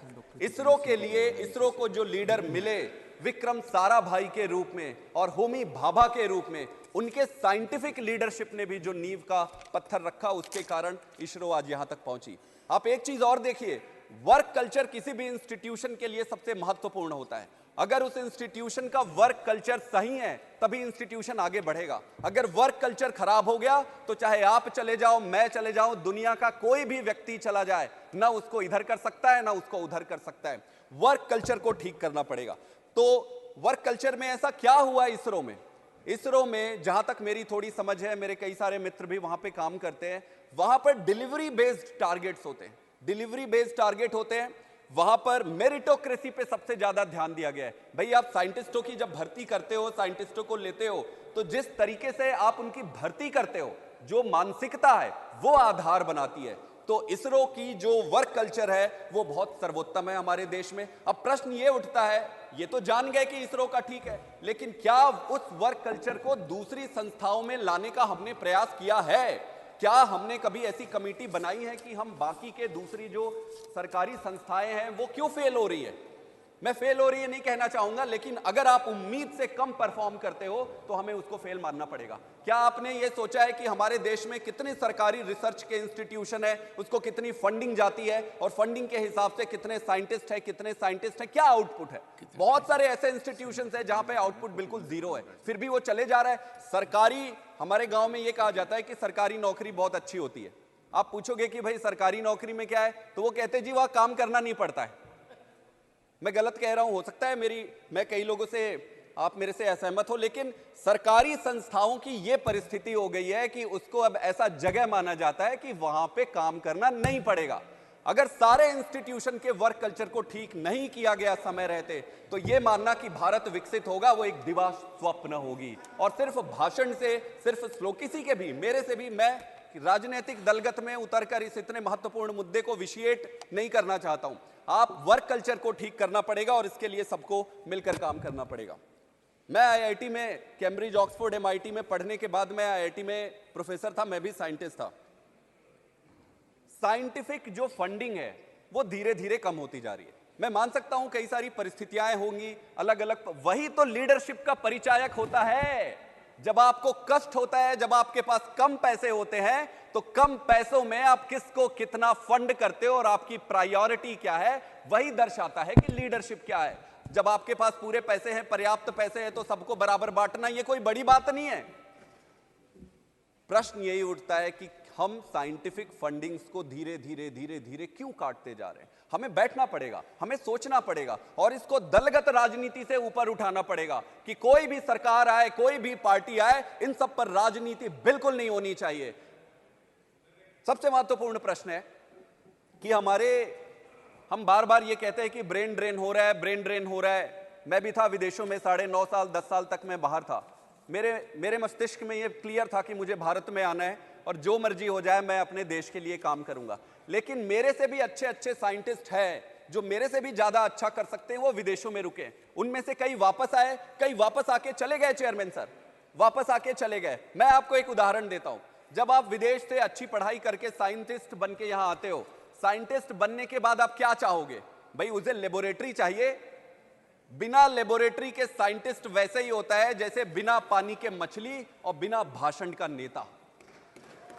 साइंटिस्ट को आप 2-2, 3-3 साल बिना लेबोरेटरी के अगर आप छोड़ दिए, तो साइंटिस्ट 2 साल में उसके काम करने की चेष्टा, उसकी सारा साइंस सब धरा का धरा रह जाता है। फिर 2 साल के बाद वो एक सरकारी नौकर बन जाता है। 2 साल बाद सिर्फ उसकी ये टेंशन रहती है कि मेरे को नौकरी कैसे बचानी है, प्रमोशन कैसे मेरा हो जाए, जैसे तैसे जुगाड़ तुगाड़ करके काम कर लो, काम करके भाई प्रमोशन हो जाए, तनख्वाह तो फिक्स है। मैं किसी के विरुद्ध नहीं कह रहा हूं, मैं वर्क कल्चर की बात कर रहा हूं। तो एक तो कोई वैज्ञानिकों के लिए आपको बेसिक मूलभूत जो सुविधा है वो करानी पड़ेगी। अगर आप ये नहीं करा पाते, अगर हम ये नहीं करा पाते हैं, तो ये सोचना कि देश विकसित होगा, ये दिवा स्वप्न होगा। हम वहीं के वहीं बैठे रहेंगे और ताली बजाते रहेंगे। एक और चीज है मेरिटोक्रेसी। मुझे यह लगता है कि साइंस, विज्ञान, साइंटिस्ट का रिक्रूटमेंट, इनको अपने देश में लाना, यहां पे उनको अच्छे तरीके से प्लेस करना, ये सबकी जिम्मेदारी होती है। अगर हम अच्छे साइंटिस्ट लाकर उनको रिटेन नहीं कर पाए, अच्छे वर्क कल्चर नहीं दे पाए, तो मुझे लगता है सारी सेलिब्रेशंस बेमानी होगी। हमने एक इसरो तो बना लिया, लेकिन सवाल एक इसरो होने से पर्याप्त नहीं है। हमें अपने देश को अगर विकसित बनाना है, तो सारे सरकारी इंस्टीट्यूशन और प्राइवेट इंस्टीट्यूशंस में वर्क कल्चर को ठीक करना पड़ेगा। और ये ऑटोमेटिक नहीं होगा। इसके लिए पॉलिटिकल, हर चीज में हमें लगता है कि यार इस पे पॉलिटिक्स मत लाओ, इस पे पॉलिटिक्स मत लाओ, लेकिन अगर पॉलिटिक्स नहीं लाओगे तो कुछ सुधरने वाला नहीं है। इसलिए पॉलिटिक्स लेकर आओ, लेकिन अच्छी पॉलिटिक्स लेकर आओ। अच्छी पॉलिटिक्स लेकर आना है, हम सबको लेकर आना है, अच्छे इंस्टीट्यूशन बनाना है। एक बार फिर मैं बधाई देता हूं इसरो के साइंटिस्ट को और देश के उन सभी साइंटिस्ट को जो कम सुविधा के बावजूद इतना प्रयास कर रहे हैं। और मैं उम्मीद करता हूं कि ऐसे चीजों पर दलगत राजनीति से ऊपर उठकर देश हित में ऐसे काम करें जो भारत को, भारत माता को विकसित और सर्वोच्च बनाए। बहुत बहुत धन्यवाद। Doctor Jitendra Singh.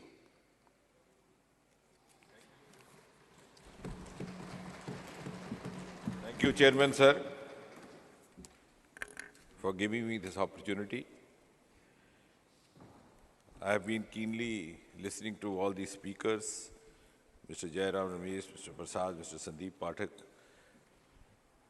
and Shivaji. Mr. Jairam Ramesh is quite well versed with the subject. We respect him for his studiousness he has tried to also place some of the facts before the House, and in between try to also talk politics and science, which I shall respond in the course of few minutes, not in very big philosophical platitudes as he did, but in statistical data. Because as students of science, we are taught to speak with facts, figures, and evidence. But before I do that and leave some thought for him to go home and ponder about, I seek your kind indulgence. प्रधानमंत्री मोदी जी के नेतृत्व की सरकार के मर्यादा के अनुकूल आपकी यदि अनुमति हो तो गैलरी में बैठे एक हमारे सज्जन हैं, वो अगर खड़े होकर के अपना चेहरा दिखाएंगे सदस्यों को तो अच्छा लगेगा. Mister Veeramuthuvel, the project director of Chandrayaan, ladies and gentleman. You have celebrated Chandrayaan, you have seen Chandrayaan, you have sung Chandrayaan, but this is the culture under the government headed by Prime Minister Modi. With all the patronage and support from all the quarters in the government, this team works in anonymity. And if there was an iota of politics, it would not have been so. It would have been otherwise. He is not a dynast. He is not there by virtue of being a member of any family. He is there, and he doesn't even boast to be there. And his appointment was made by the present government to oversee Chandrayaan 3, the series of which started with Chandrayaan 1, the clearance of which was given by then Prime Minister Shri Atal Bihari Vajpayee, and the third of series happening under Prime Minister Modi. Now, before I go to the... No, I'll give you full strategy, enough food for thought, but I will not create an unpleasant taste for the House. So let's first celebrate what it is. I think we are first here to celebrate the science and the scientists. If you go back and see the pictures in the archives, Sarabhai carrying launcher vehicle on the bicycle carriage. Who was the Prime Minister at that time? Which was the government at that time? सभापति जी, हमारे वैज्ञानिकों में कभी प्रतिभा की कमी ना थी, योग्यता की कमी ना थी, निष्ठा भी थी, मेहनत करने का जज्बा भी था, आंखों में सपने भी थे, और कुछ ना होते हुए भी कर गुजरने का साहस था. लेकिन अभाव था अनुकूलता का, और वो अभाव अब पूरा हुआ.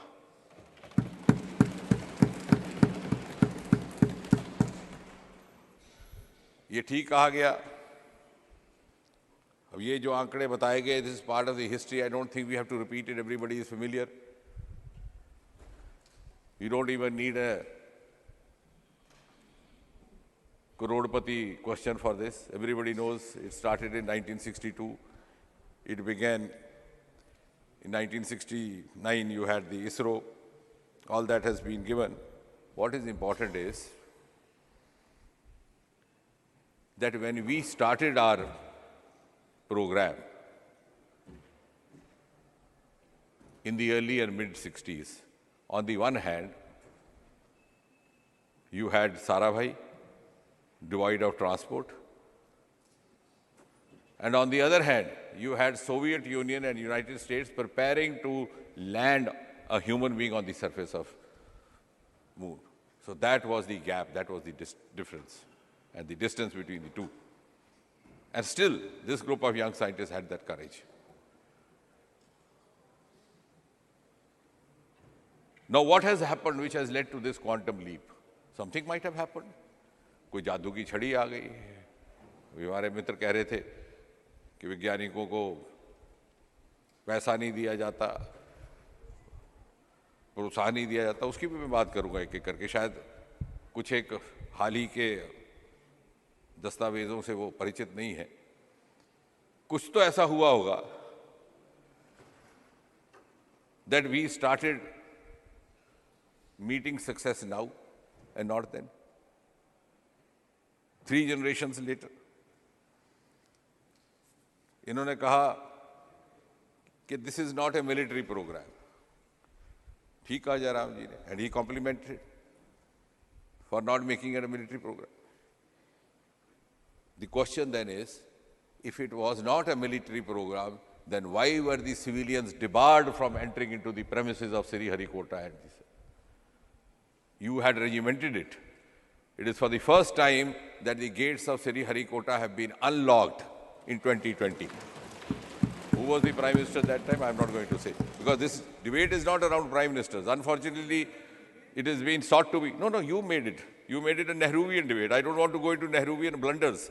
I'm not going into that at all, because I said, with all honesty, we'll talk in facts, figures, on the basis of evidence. We don't even need to name the Prime Minister. I'm not naming anybody.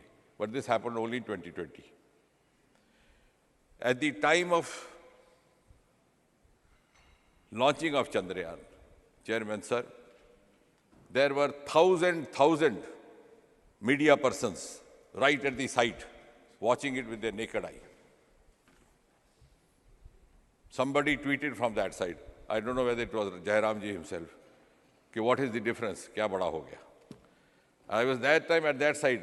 The landing had just happened 10 minutes earlier, and the media person confronted me. What do you say? ये आया उनका, वो भी विद्वान है. वो कह रहे हैं कि क्या फर्क पड़ा जो इतना शोर हो रहा है. I asked him, when did you come here last? He said, sir, first time. I said, that is the difference. No, this will tell you. बात तो आगे चलेगी. तो ये ट्वीट करने का क्या मतलब था? सुनिए बात को. You'll have to. Now the point is, the common man was debarred from even peeping inside the gates. This will address all that is being said. Now they are saying why they were kept away. You had kept the Space Department behind a veil of secrecy. You had regimented it. You had disallowed it to be synergized with all these stakeholders. You had disallowed to the industry to indulge in this. And that is why the progress got halted. It took us 75 years to reach where we have reached. And that has happened after the quantum leap of the last few years. What has happened? Before 2014, there were 4 startups in space, 4. It is embarrassing to say. Between 2020 and today, there are 150 startups. Earlier ones have already turned into entrepreneurs, like Skyroot and others. I'll come to, one of our friends spoke about the science at large, that also I'll come, but let's first celebrate what we are doing.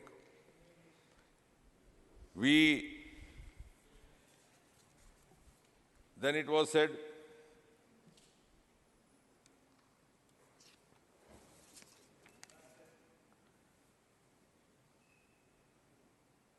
engineering colleges, government engineering colleges, women colleges, this is what Sri Jairam ji was saying. And he was saying, why you celebrate 5 IITs only? Thank God we celebrate. These were created by Nehru. But we have never said that our scientists are only from IITs. Even today, the gentleman I have introduced is not from IIT. None of them. And we have also celebrated women scientists, while Mr. Veera Muthul is the project director, the joint director is Kalpana. And of course, for Aditya, as T. Shivaji rightly mentioned, Nijar Sharji from Tamil Nadu. Now you have narrated entire history because you think you are addressing a house which hardly reads science, hardly reads space. So you score 1962, this happened, 1969, Sarabhai died. We know all those details. Sarabhai, I can give you even further details, how he died and what happened. He died from a myocardial infarction. There was a conference in the night, he didn't wake up in the morning. Then Satish Dhawan. No, you have spoken. You have spoken. You have spoken. I'm not yielding. What I'm trying to say is, you are trying to narrate a chronology. You are trying to narrate a chronology simply to summarize the facts.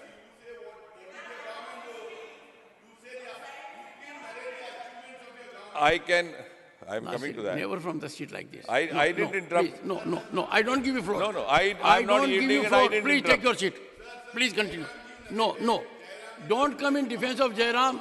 Jairam is nothing will go on record. Jairam is competent to defend himself. I am narrating And if all. there will be an occasion, I am I'll give narrating opportunity. both what the past governments did as well as this government does. And I'm not naming the prime ministers.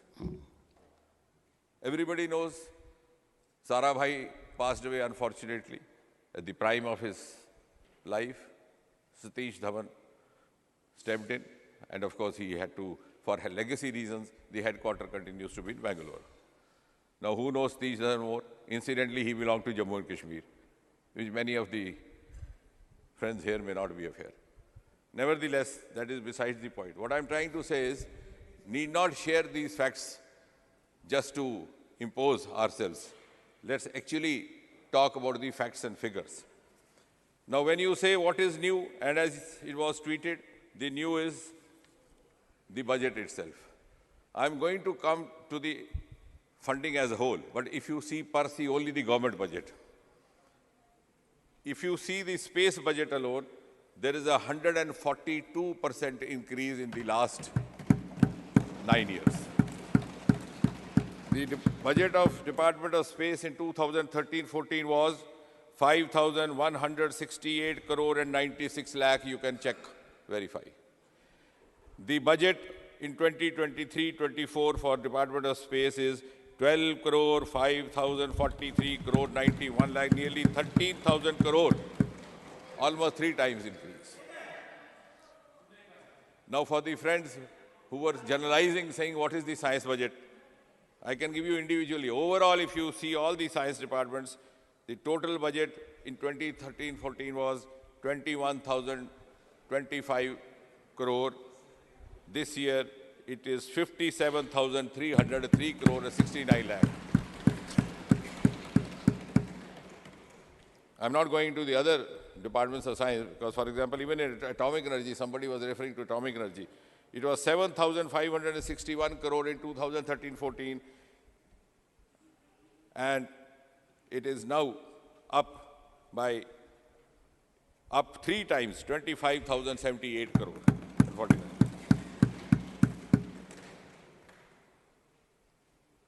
If you go for science and the Department of Science and Technology, it was 7,000 crore in 2013-14. To be precise, 7,051 crore, 74 lakh. Somebody can take down these figures and verify them. In 2023-24, it is more than twice, 16,361 crore and 41 lakh. Now, what more in funding? Our friend who claimed to be a scientist was bemoaning this. What earlier governments did not do and what this government has done. What he was trying to suggest is that we should make it more liberal for funding. Maybe he has not gone through because that day there was so much of din. Unfortunately, discussion could not happen when I brought in the National Research Foundation bill over here, the Anusandhan bill. I wish you were there, we could deliberate on that. They were not interested. That has precisely addressed what Honorable Member Mr. Pathak was mentioning, which could not be addressed by the earlier government successively in 75 years, has been addressed now. I'm not going to name who's the Prime Minister. Anusandhan National Research Foundation envisages almost 80% of funding from non-government sources. It was important for India, ladies and gentlemen, Honorable Member, Honorable Chairman, sir, because if we have to grow globally, we have to live up to global parameters, we have to be ready for global challenges, and we have to beat them in the global strategies. America already had a foundation. I'm sure he must be aware, claiming that he is scientist from abroad. The National Research Society. Some of the European countries had, like Germany, Why didn't we have? Why did we have to wait 14 prime ministers? Why we waited for 14 prime ministers? Who will answer this? And this is all based on facts and figures. You can check it. Today, we have National Research Foundation in the form of... We'll resume at 2 p.m. The House stands adjourned to meet at 2 p.m. today.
कि ये स्त्री की पूजा होती है यहाँ जहाँ देवी देवता वास करते हैं। जहाँ स्त्री के पूजा नहीं होती वहाँ सम्मान नहीं होता, वहाँ किए गए अच्छे कार्य भी नष्ट हो जाते हैं।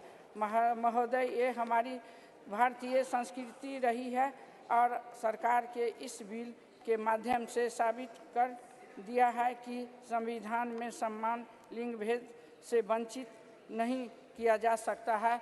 जहाँ महिलाओं देवी देवता के रूप में लोग पूजते हैं, काली दुर्गा के रूप में पूजते हैं, वही महिलाओं का सम्मान होता है। आज हमारे जो मोदी जी हैं, यशस्वी प्रधानमंत्री जी देश के महिला के लिए जो काम किए हैं, सोचे हैं। 27 साल से बिल पड़ा हुआ, अंदर में लटका हुआ बिल जो पटल पर रखाया है, आज पास होने वाला है। मैं इस बिल को अपने पार्टी के तरफ से समर्थन करती हूं और एनडीए के तरफ से भी समर्थन करती हूं। बहुत बहुत धन्यवाद। Next speaker Shrimati Supriya Sule ji.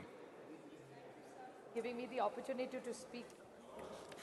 Thank you, sir, for speaking. You're giving me this opportunity to speak on the Constitution 128th Amendment Bill 23. Sir, I stand on behalf of the Nationalist Congress Party in full support of this bill. But there are a few points that I would like to raise as seek clarification from the government. First of all, today when we read the newspaper, sir, this morning, there were two major points which were covered in every newspaper today. I don't want to go away from the spirit of the bill, but I would like to put a few things which are really critical in the nation today. Every newspaper today has complimented all the governments who have brought this bill at various times. But there is another small piece of information on every front page of the newspaper today, which is about the incidents that happened in Canada.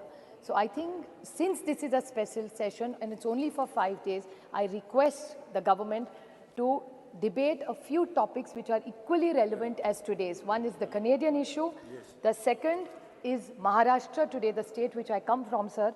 वहाँ मराठा आरक्षण, धनगर आरक्षण, लिंगायत आरक्षण और मुस्लिम आरक्षण, ये चारों आरक्षण जैसे महिला आरक्षण का मामला बहुत ही अच्छा है, मैं तहे दिल से उसका स्वागत करती हूँ.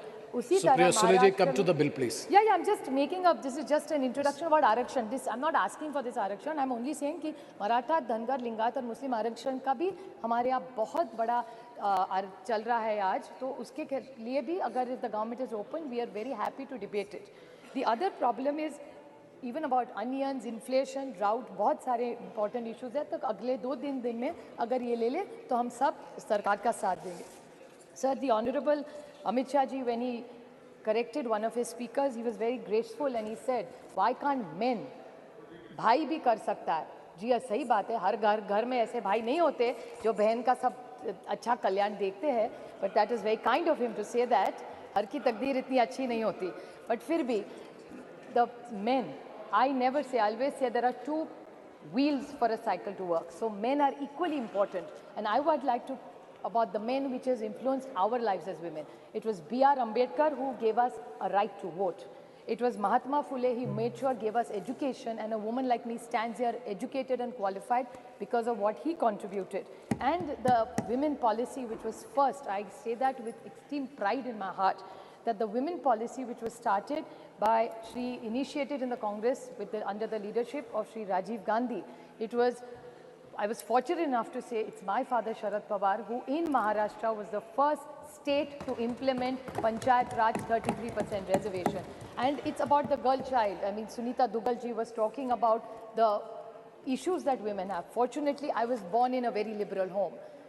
My father and my mother, there was only one condition my father laid to my mother, that if we have a child, whatever the gender, it can be any gender, a girl or a boy, but we are not going to have more than one child. And I was born, and my father after that did the family planning, not my mother. So I really say this, it was 50 years ago, 5 decades, when nobody talked about Beti Padhao or Beti Bachao. I come from a family, and same is applicable to my friend Kanimoli. Her mother also chose to have only one child as her parents have had. So we come from these families.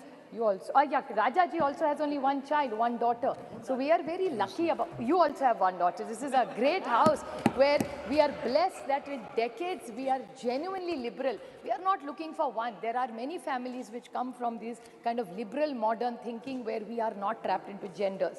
Sir, this is a big social change that we came in. I would like to bring few points to notice which I think Nishikant Dubey ji, the lead speaker, I mean, I don't get into the gender, so I'm not affected whether he led the debate from BJP or he did.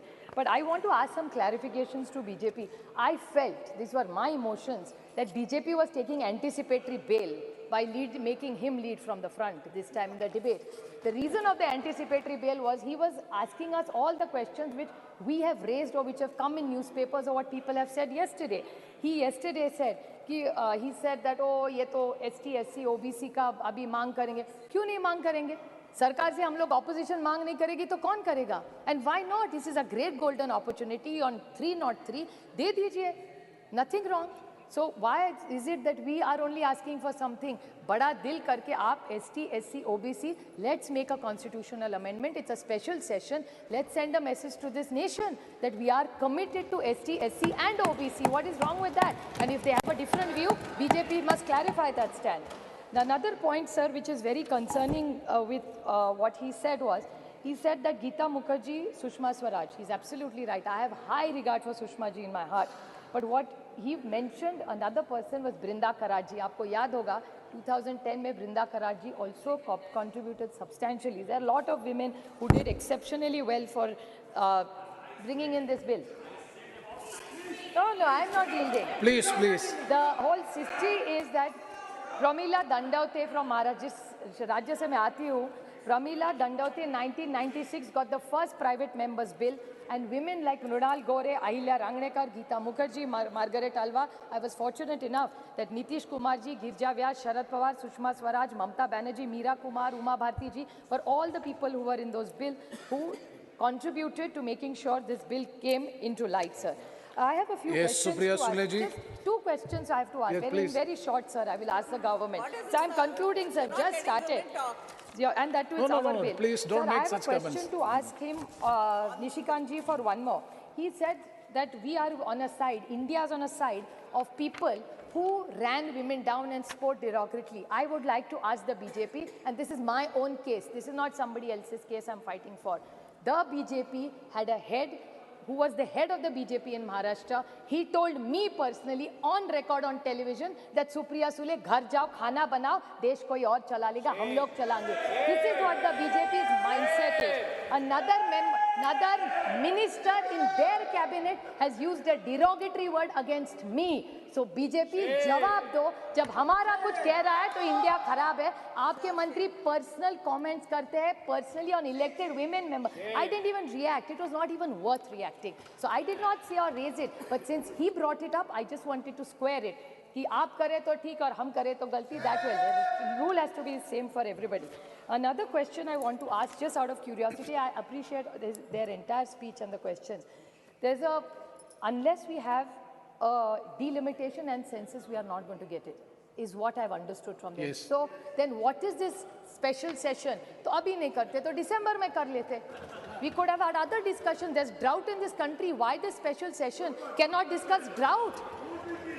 We could have done, it's hoodwinking. So my question to this government is the date of the next census is indeterminate. The date of the next delimitation is indeterminate. So in the reservation, which is dependent on 2 indeterminate dates, how are we going to get it? There is no dates only decided for census or for delimitation. So what is the date and the timeline for this?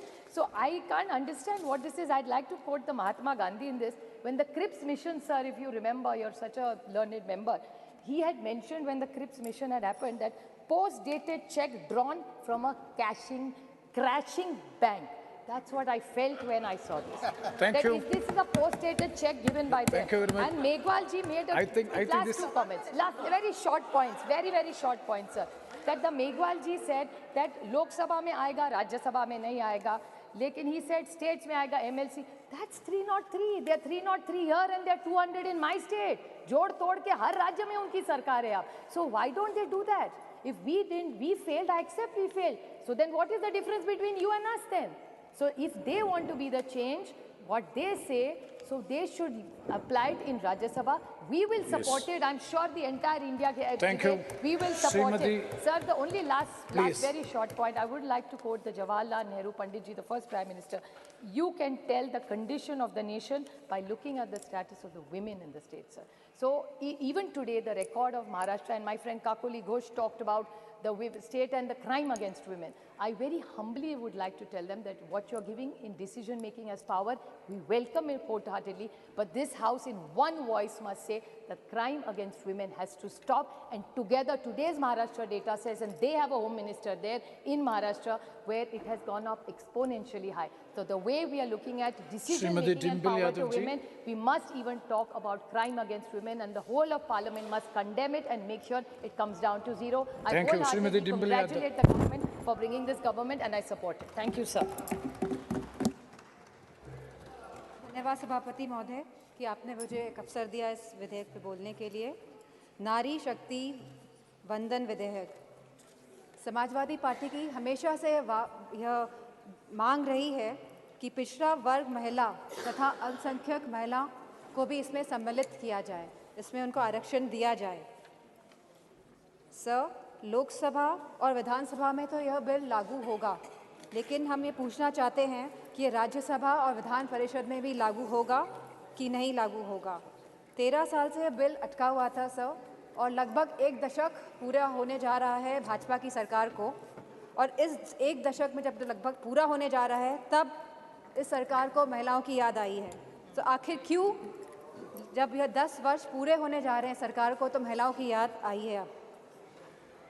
Sir, मेरा यह सवाल है कि आने वाले चुनाव में यह लागू हो पाएगा कि नहीं लागू हो पाएगा, और जो विधानसभा के भी चुनाव होने जा रहे हैं, जो 5 राज्यों में होने जा रहे हैं, उसमें यह लागू हो पाएगा कि नहीं हो पाएगा यह महिला विधेयक बिल? सर, सवाल यह भी है कि जनगणना कब होगी, और यह सवाल इसके साथ यह भी है कि यह सरकार जातिगत जनगणना कराएगी या नहीं कराएगी। इसी के साथ सर सवाल यह भी है कि परिसीमन कब होगा, और परिसीमन के आधार पर ही आरक्षण महिलाओं को मिला जाएगा। सर, प्रधानमंत्री जी ने कहा था कि हमें सिद्धि की बात करी थी सर, तो साधना से ही सिद्धि की प्राप्ति होती है, और असली साधना तभी होगी जब हम महिलाओं को उनका पूर्ण आरक्षण देंगे, जब हम ओबीसी महिलाओं को इसमें इंक्लूड करेंगे, जब हम SC/ST महिलाओं को इसमें इंक्लूड करेंगे, और जब हम अल्पसंख्यक महिलाओं को भी इसमें इंक्लूड करेंगे, सम्मिलित करेंगे। क्योंकि प्रधानमंत्री जी खुद 3 तलाक की बात करते हैं, तो मुझे पूरा भरोसा है कि इसमें अल्पसंख्यक महिलाओं का भी मान और पक्ष रखा जाएगा।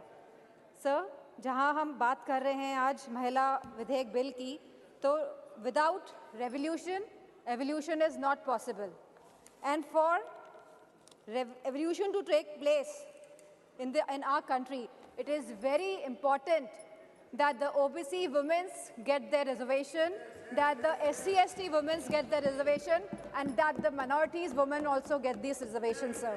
और सर, मुझे पूरा भरोसा है सरकार पर कि समाजवादी पार्टी की जो यह मांग है वो इस पे श्रवण भी करेंगी, मनन भी करेंगी, और इसका निधि ध्यासन भी करेंगी।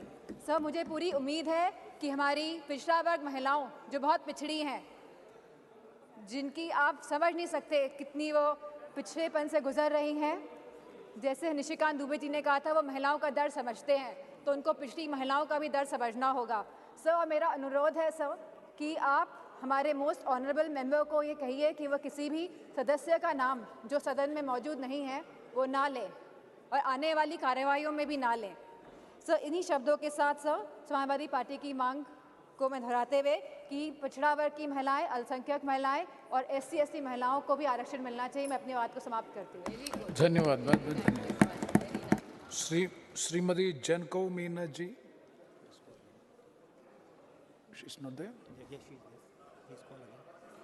श्रीमती जनकौ मीना जी। बहुत बहुत धन्यवाद माननीय सभापति जी।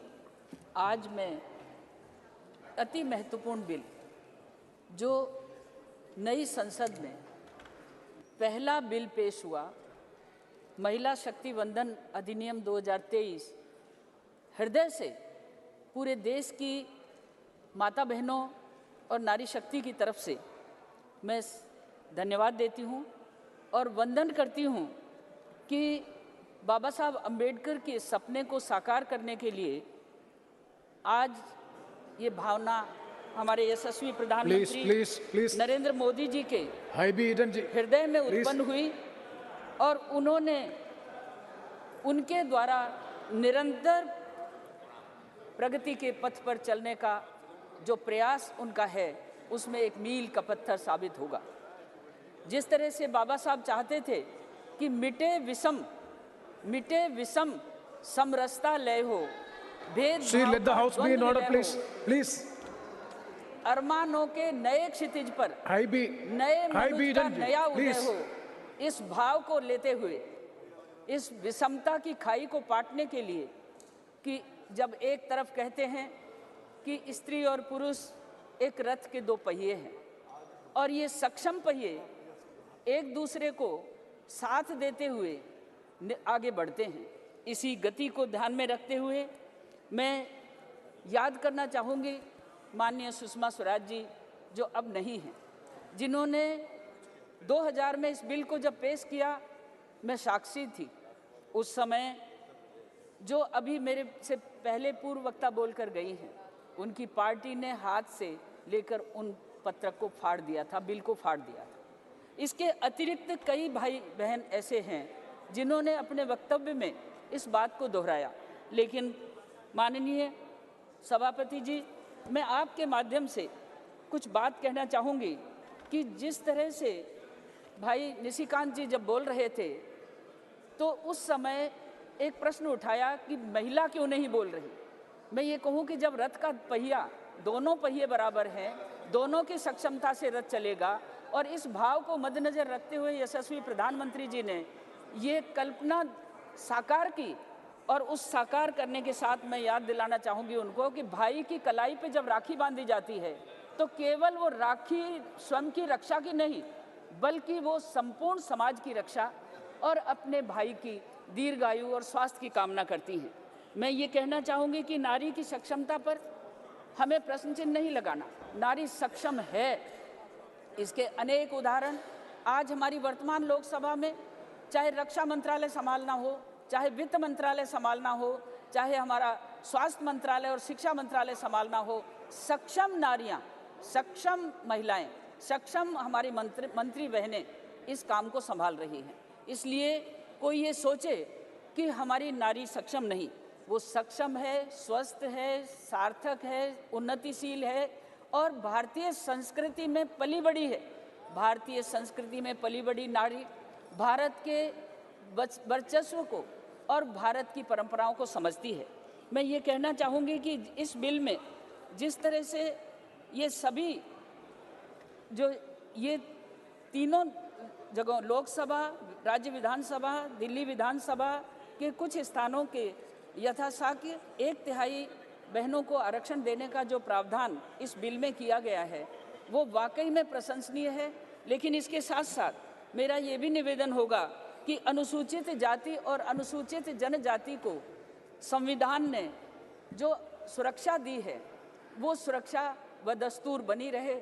अनुसूचित जनजाति की मैं स्वयं हूँ और मैं ये कहना चाहूँ कि भारतीय जनता पार्टी एक ऐसी पार्टी है जिसने अनुसूचित जाति और जनजाति को केवल वोट बैंक नहीं समझा।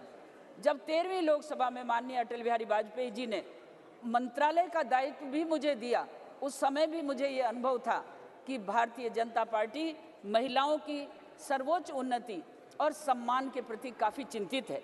और उस चिंता को आज हमारे यशस्वी प्रधानमंत्री जी ने, आदरणीय नरेंद्र मोदी जी ने सफल करके दिखाया है।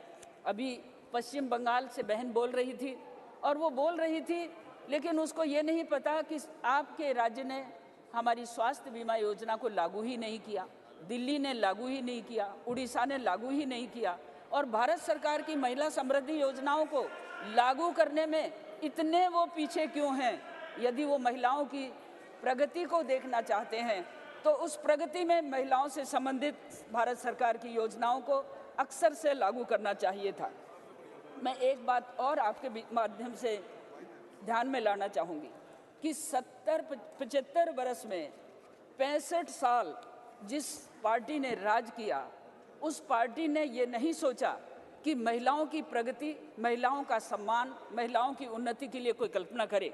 और उस समय जब ये बात चल रही थी तो दिनकर जी ने भी ये बात लिखी थी कि अटका कहाँ स्वराज्य बोल दिल्ली तू क्या कहती है, अटका कहाँ स्वराज्य बोल दिल्ली तू क्या कहती है, तू रानी बन गई वेदना जनता क्यों सहती है।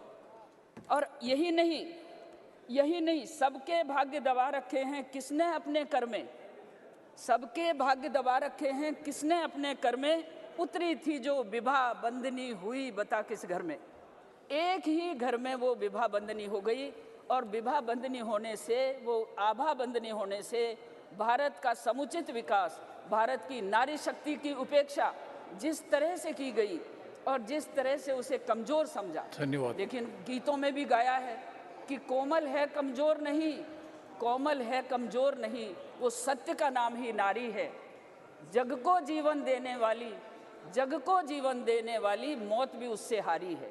मैं ये कहना चाहूँगी आपके माध्यम से कि महिलाओं के क्षेत्र में thank you, Bharatiya Janata party की सरकार माननीय नरेंद्र मोदी जी के नेतृत्व में जिस तरह से वर्तमान लोकसभा में सक्षमता का परिचय दे रही है, और जब ये आरक्षण लागू होगा तो हमारे पिछड़े वर्ग की, हमारी अनुसूचित जाति, हमारी जनजाति की बहनें आज भी जिस सक्षमता से खड़ी हैं और भी अधिक सक्षमता से खड़ी होंगी। अवसर मिलेगा तो निस्संदेह प्रगति होगी, महिला शक्ति उन्नत होगी। और मैं यही कहना चाहूंगी कि जो घर बार संभालती है, जो संतान को जन्म देती है और जो संतान का परवरिश करती है, सेवा शुश्रूषा करती है, वो देश और राष्ट्र की सेवा में भी पीछे रहने वाली नहीं है। मैं आज हम 82 बहनें संसद में हैं और 82 के 82 बहनें सक्षमता से संसद के बीच में, संसद में कार्यवाही में भागीदार बनती हैं। तो आप ये मान लीजिए कि 75 वर्ष की इस लंबी अवधि में जब हम उस भवन में थे, उस भवन में जब बैठे थे, तो हम केवल गिनते थे इशारों से कि इतनी बहनें बैठी हैं।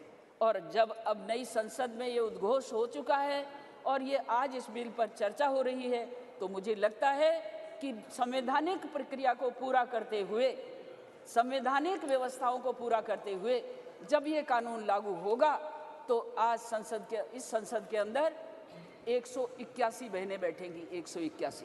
और 181 बहनों का जो नेतृत्व इस देश की महिला शक्ति को मिलेगा, उनकी सक्षमता को मिलेगा, उनके शिक्षा स्वास्थ्य की उन्नति के लिए मिलेगा और इस राष्ट्र की प्रगति में भागीदार बनकर धन्यवाद मैम, धन्यवाद। लगाएंगे। आप समाप्त कीजिए। एक ही बात कहना चाहूंगी अंत में, आप समाप्त कीजिए। एक बात कहना चाहूंगी कि कुछ तो दूर देखता उड़कर, हमारी पुरानी 60 साल की सरकार को देख, कुछ तो दूर देखता उड़कर, है कितना विस्तृत आकाश, रे कपोत कुछ ही दानों पे करते क्यों जीवन का नाश। ये मैं कहना चाहूंगी। धन्यवाद। धन्यवाद। Next speaker Shrimati Sharmishtha Sethi ji.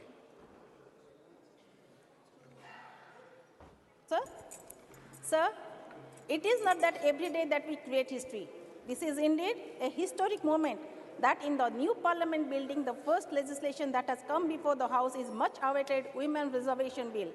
But if this is history, our Honorable Chief Minister of Odisha and Biju Janata Dal Supremo, Sri Naveen Patnaik is the historian.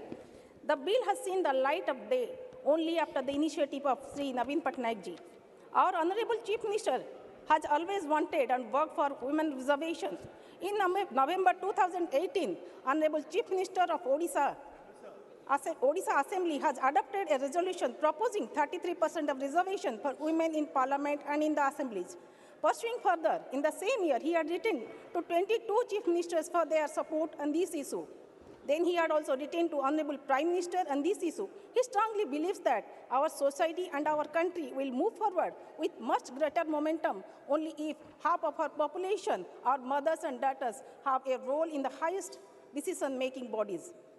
We are the first political party to field 1/3 women candidates in 2019 Lok Sabha election. Every third BJP MP in this house is a woman. We are promoting political representation of women through Mission Shakti. Srimati Pramila Bishoi, honorable member of this house, is an example how Mission Shakti is helping women to rise through ranks to this sacred sanctum. Odisha has reserved 50% of seats for women in panchayats and urban local bodies. In the last local body election, 55% of those who have won are women. Sir, in local bodies, we are pioneers in giving 50% reservation to women.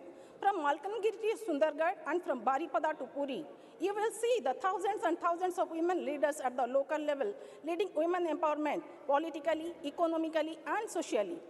This bold, aspirational, and new Odisha has voices which must be heard across panchayats, legislative assemblies, and parliament. Sir, my leadership believes that along with the political empowerment, we must have an action plan for social and economic empowerment. Historic initiatives like Mission Shakti, Biju Swasthya Kalyana Yojana, Mamta Yojana, loans to tribal girls, etc. have transformed the lives of several girls and women. Odisha's models of empowering women through self-help groups has been widely appreciated. In order to bolster potential women entrepreneurs, Odisha government launched the Startup Odisha initiative. This is to ensure that at least 33% of new startups have women as founders and co-founders. Sir, we appreciate Honorable Prime Minister and the Union government for bringing this bill. However, we should suggest that the bill should be implemented from the coming 2024 election instead of waiting for the delimitation. Bill लागू पई आमे काहे के 6 वर्ष अपेक्षा करिबा sir this agenda perhaps is for 2029 we'll have census will be published and this will be followed by delimitations exercise which itself a humongous task and then only the act will come into force sir odia re gote katha achi 60 mohon ghio hobo na radha nachibo sir we waited for 75 years and this bill has come just to tell us that please wait for another 6 years sir this is not done sir let's not make a joke a political gimmick women empowerment is not a joke BJD has taken a stand to give 33% of tickets in Lok Sabha to women from 2019 onwards and will continue to do so till it becomes the act. But we demand that this historic legislation should be implemented from the next election without any further delay. This will correct the historical mistakes we have done to women during the last 75 years. 2019 रु महिला मानकु लोकसभा रे 33% ticket दबा पई BJD एक दृढ़ पदक्षेप नेछि एवं ए act हेबा पर्यंत यह जारी रखिबो किंतु आमे दाबी करछु जे एई ऐतिहासिक कानून नियम आगामी निर्वाचन ठारू अधिक विलंब न करी कार्यकारी हेबा उचित गत 75 वर्ष मध्य रे आम महिला मानक प्रति करितबा ऐतिहासिक भूल को यह संशोधन करिबो secondly I appreciate that This bill has provision for SC and ST women within the reservation, but this bill has ignored the OBCs. How can you ignore the interest of 42% of our population? Odisha government has initiated OBC census and it is committed to take all sorts of measures for their empowerment and development. Sir, the government should take necessary steps for the interest of the OBC in this bill. This will help the bill to become more inclusive. Sir, beyond the provisions of the bill, we need to create an ecosystem for political, economic, and social empowerment of women. Political parties, society, everybody have a stake to ensure that a safe ecosystem is in place for women. Look at the situation how women who are in public life are trolled online mercilessly. We need to do something in that direction also. Legislative provisions with a safe and sustainable political and social ecosystem will definitely go a long way. I thank Honorable Chief Minister Sri Naveen Patnaik ji for his leadership and consistent efforts for the cause of women. With these words, I conclude and with the great hope that my suggestion would be given due consideration. Thank you, sir. Jai Jagannath. Thank you very much. Next, Srimati Gomati Saiji.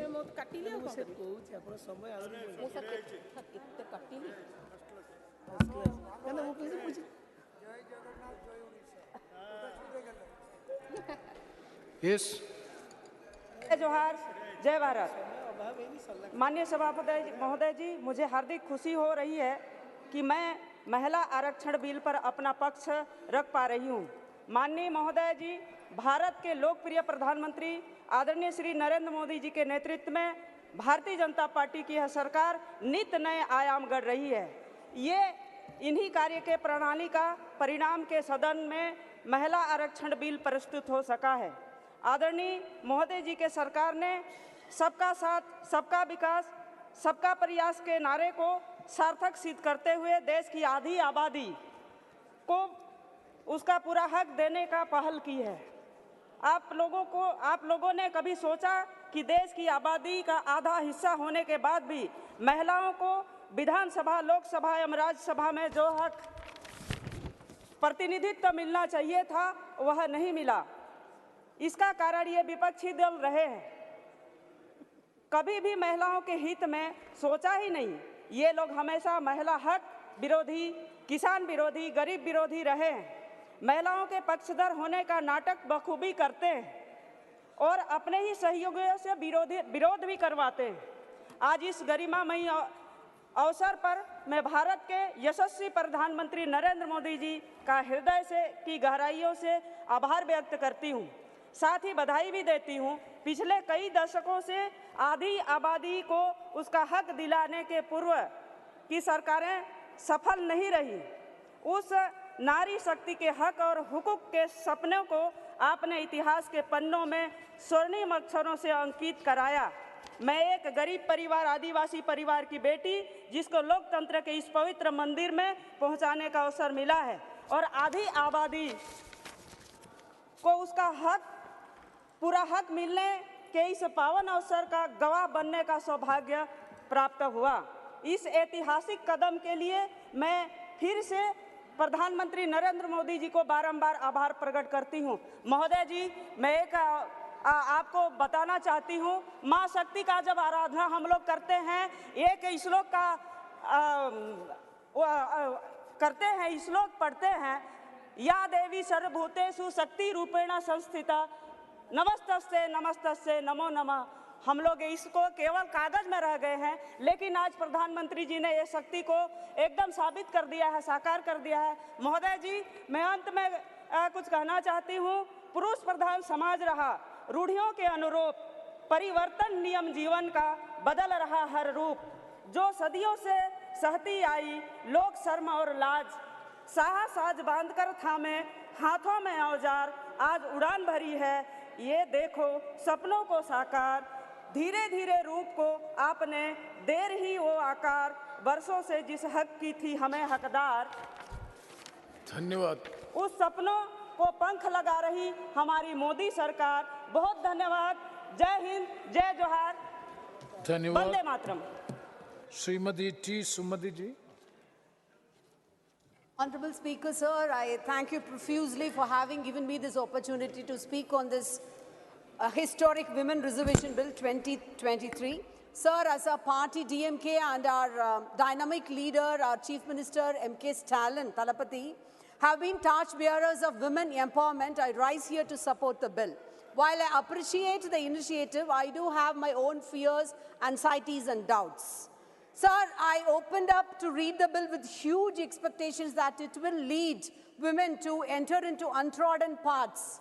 So far, they have not experienced and into uncharted territories. But again, I ended up with huge disappointment. It is like a post-dated check in a bankrupt bank.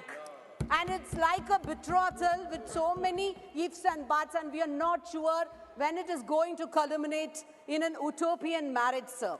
Sir, this bill, Women's Reservation Bill, is a matter of right, not favor. And with all humility and dignity, I would like to profess to the House through you, sir, reservation is our birthright, sir. While we, the DMK party, welcome the bill and support the bill, I would like to also remind you that, sir, only not in this millennial era, women are empowered. Back in Sangam era, 3,500 years ago, in our Tamil soil, we have seen empowered women. Our celebrated poetess Avayar, for example, wrote Mudurai, a manual for wise living for all of them. And our rich Tamil epics, Manimegalai and Silapadigaram, have spoken about the rights and the power of women invariably throughout all walks of life. Sir, Tamil Nadu is a role model state, and this bill has been perpetuated and had been put forth by so many political parties, but the seed is sown in the soil of Tamil Nadu by the Dravidian movement. And it has been nurtured, the manure had been nurtured by the Dravidian trio, Thandai Periyar, our leader, great leader, Peraringer Anna, and Muthamal Aringer Kalaignar, and our Chief Minister. Sir, and global collaboration. In the thrilling saga of space exploration, let us celebrate Bharat's unstoppable journey to greatness. I now invite the Honorable Leader of the House, Shri Piyush Goyal, to initiate the discussion on India's glorious space journey marked by successful soft landing of Chandrayaan-3.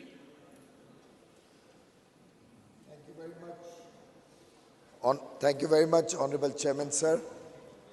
It's indeed a matter of great pride for the entire nation and for all of us in this august house that you have...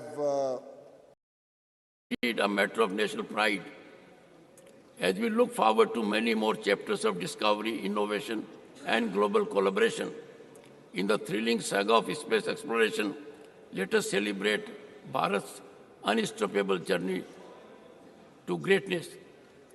I now invite the Honorable Leader of the House, Shri Piyush Goyal, to initiate the discussion on India's glorious space journey marked by successful soft landing of Chandrayaan 3.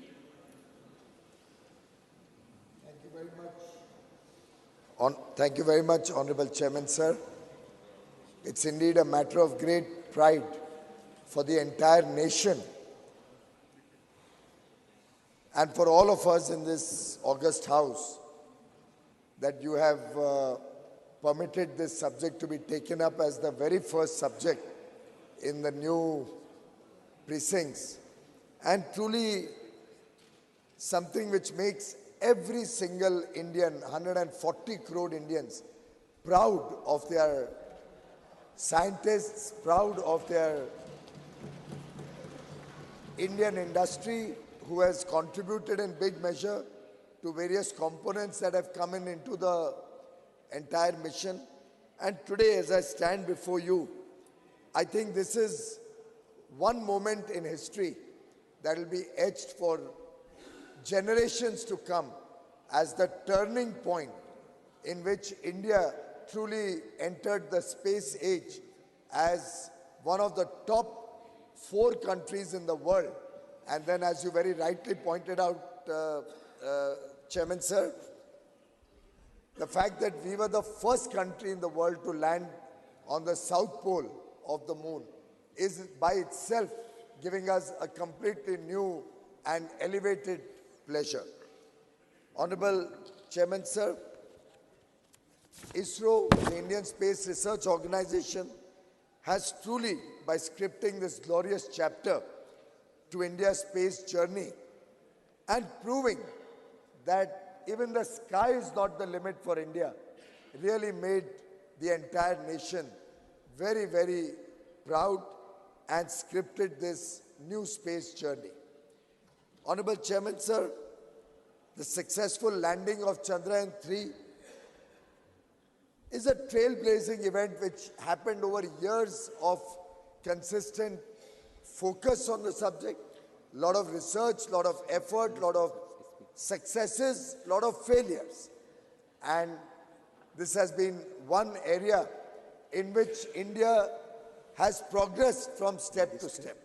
Every time, even we have taken adversity that the mission faced in its stride, learned from our failures, made failure the stepping stone to success, and finally, the historic achievement of the landing is a matter of great pride for every Indian.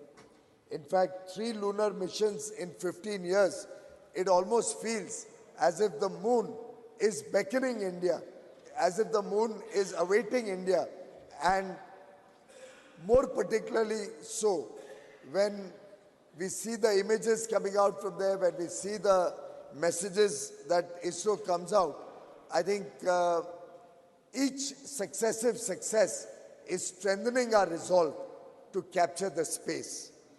Honorable Deputy Chairman, sir, today we stand before the world unlocking new avenues of scientific discovery with a new confidence, the self-confidence of an Atmanirbhar Bharat, the self-confidence of a country which produces the highest number of STEM graduates in the world, the self-confidence of a country which today stands before the world with one of the lowest cost missions and one of the most effective and speedy successes that any other country could have achieved.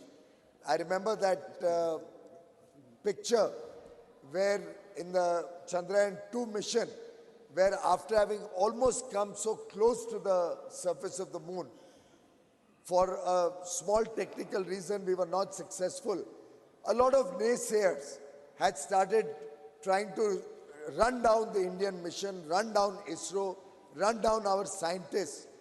And for all those naysayers, for all those people who have this negativity about India, जो नकारात्मक सोच के लोग हैं, उन सब के लिए उस दिन सबक था, जैसे प्रधानमंत्री नरेंद्र मोदी जी ने गले लगाया उस समय के इसरो के चेयरमैन को, उनको उनकी क्षमता के ऊपर उनको बधाई देते हुए आगे के लिए, आगे की चुनौतियों के लिए उनको तैयार किया, उनको उनका आत्मविश्वास बढ़ाया, उनको प्रोत्साहित किया।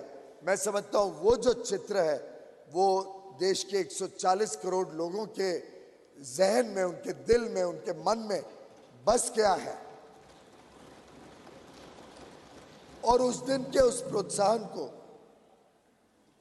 उस दिन के माननीय प्रधानमंत्री नरेंद्र मोदी जी के वाक्यों को, जैसे उन्होंने पूरे जी जान से अपने जीवन का एक अंश बना लिया और अपने जीवन का मिशन पर आते हुए जिस प्रकार से आगे चले, इतने कम समय में उसके बाद चंद्रयान 3 का सक्सेस, G20 के थोड़े ही दिन पहले, मैं समझता हूं पूरे देश के लिए बहुत ही गर्व की बात है। मुझे ध्यान है कि जयपुर में हमारी G20 की ट्रेड एंड इन्वेस्टमेंट मिनिस्टर्स की, वाणिज्य और निवेश के मंत्रियों की बैठक चल रही थी। बैठक 24 और 25 अगस्त को होनी थी। उसी की पूर्व संध्या पे 23 अगस्त को ये हमने सभी ने मिलके एक साथ जब मून लैंडिंग देखी चंद्रयान 3 की, जो गौरव हम सबको महसूस हुआ, जिस प्रकार से पूरा देश गौरवान्वित हो रहा था उस दिन, मैं समझता हूँ वो इतना इन्फेक्चुअस था, उसका प्रभाव विदेश से आए हुए मंत्रियों के ऊपर भी इतना गहरा था कि लगभग विश्व के सभी बड़ी ताकतों के नेता, सभी बड़े देशों के वाणिज्य और उद्योग से संबंधित, निवेश से संबंधित मंत्रियों ने अपने अपने भाषण में, हमारी मीटिंग में, हर एक ने एक स्वर में भारत की तारीफ की, भारत की उपलब्धता को बहुत ही विशेष बताया, बहुत ही साइंटिफिक कम्युनिटी के लिए, हमारी साइंटिफिक अचीवमेंट के लिए भारत की सराहना की और माननीय प्रधानमंत्री नरेंद्र मोदी जी को बधाई दी। उस मौके पे भी G20 की मीटिंग में दुनिया भर के नेताओं ने कि अब Bharat, India is truly arrived at the world stage, अब भारत विश्व पटल पे अपनी छाप छोड़ रहा है। और ये मैसेज आज भारत से बढ़ के पूरे विश्व में गया कि भारत अब बड़ी बड़ी चुनौतियों को सफलतापूर्वक भी पूरा कायम कर सकता है, सफलता प्राप्त कर सकता है। और मैं समझता हूं कि पहले हम सुनते थे US, USSR, चाइना, ऐसे देशों ने हजारों लाख करोड़ रुपए खर्च के ये एक एक मिशन किए थे। भारत एक ऐसा देश है जिसने बहुत कम खर्चे पर, बहुत कम लागत पर और अधिकांश जो उसमें पुर्जे लगे हैं वो भारत में बनने के कारण, मेक इन इंडिया के जो जोर लगाया गया उसके कारण आज भारत को एक अलग ही श्रेणी में लेके जाता है।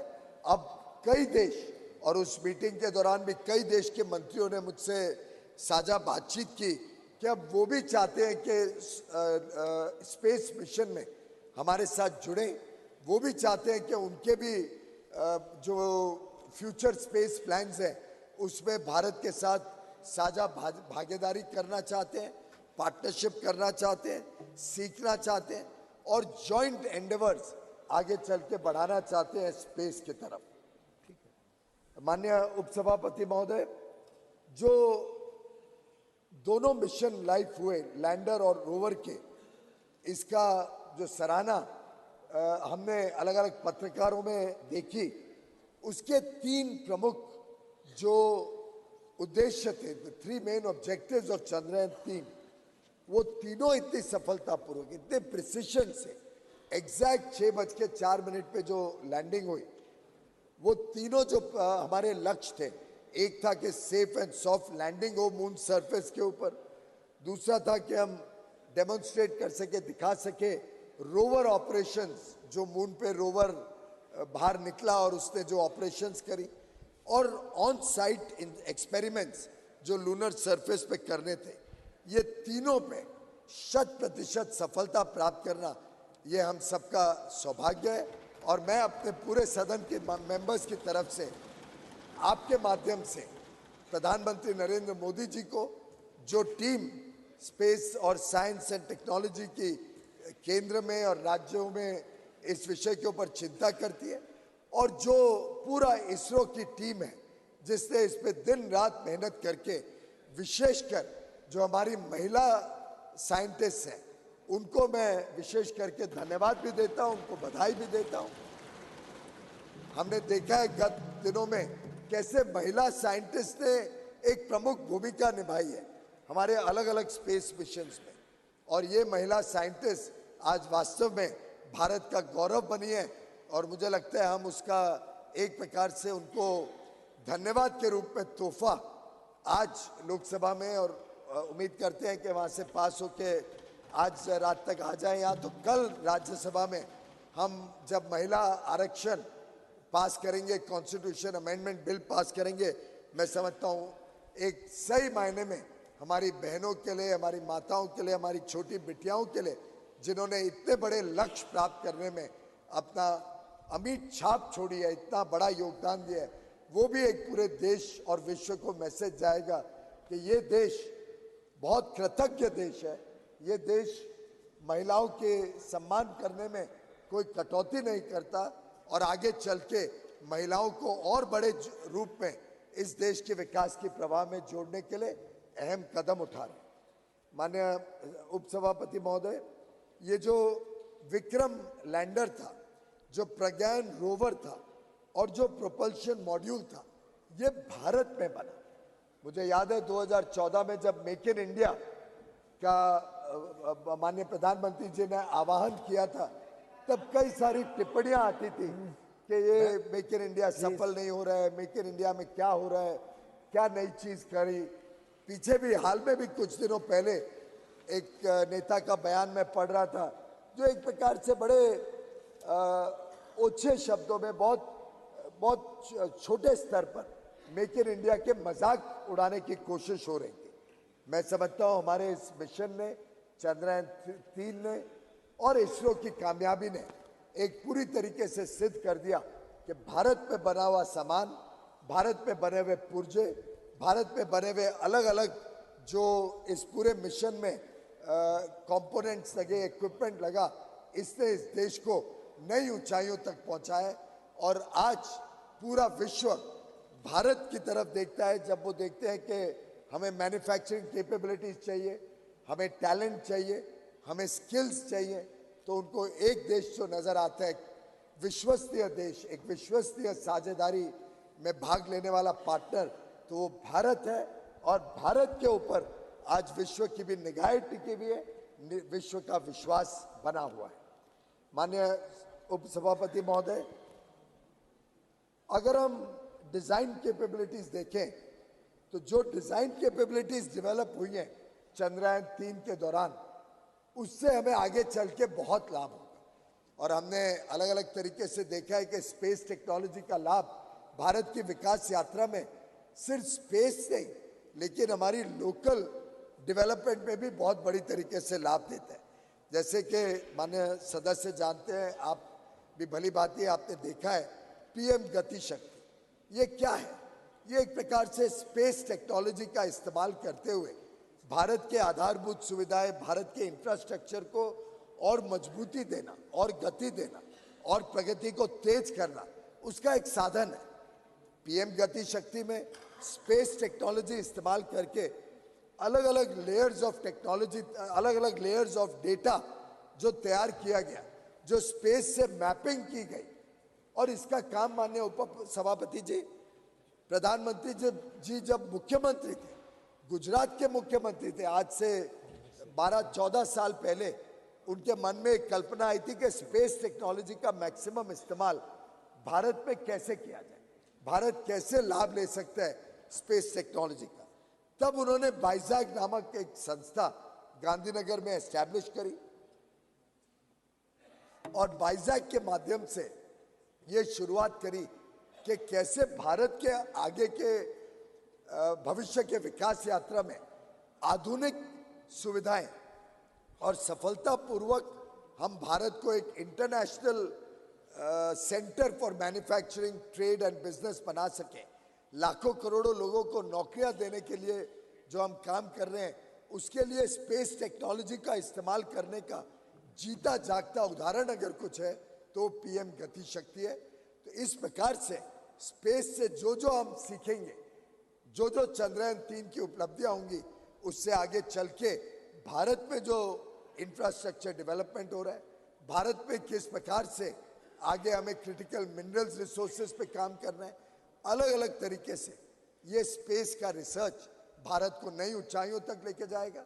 और मेरा विश्वास है कि इस उपलब्धि में हम सब मिलके जो आगे के बड़े एम्बिशियस प्लान्स हैं, जो योजनाएं हैं, जो हमारी दूरदर्शी सोच है देश की कि कैसे स्पेस टेक्नोलॉजी और हमारे स्पेस मिशंस भारत को आगे लेके जाने में काम करेंगे। ये जो नया उत्साहित भारत है, ये जो एस्पिरेशनल इंडिया की नई आकांक्षाएं हैं, इसको पूरा करने में गगनयान चंद्रयान के बाद आने वाला जो गगनयान मिशन है, जो लगभग 2024 में अनुमानित प्लान है, उसको भी हम कैसे सफल बनाएंगे, उसके लिए हम सब ने इसरो को शुभकामनाएं देनी है। हम सब मिलके एक संदेशा दें कि आगे आने वाले गगनयान के लिए भी इसरो सफल हो, पूरी तरीके से सफल हो।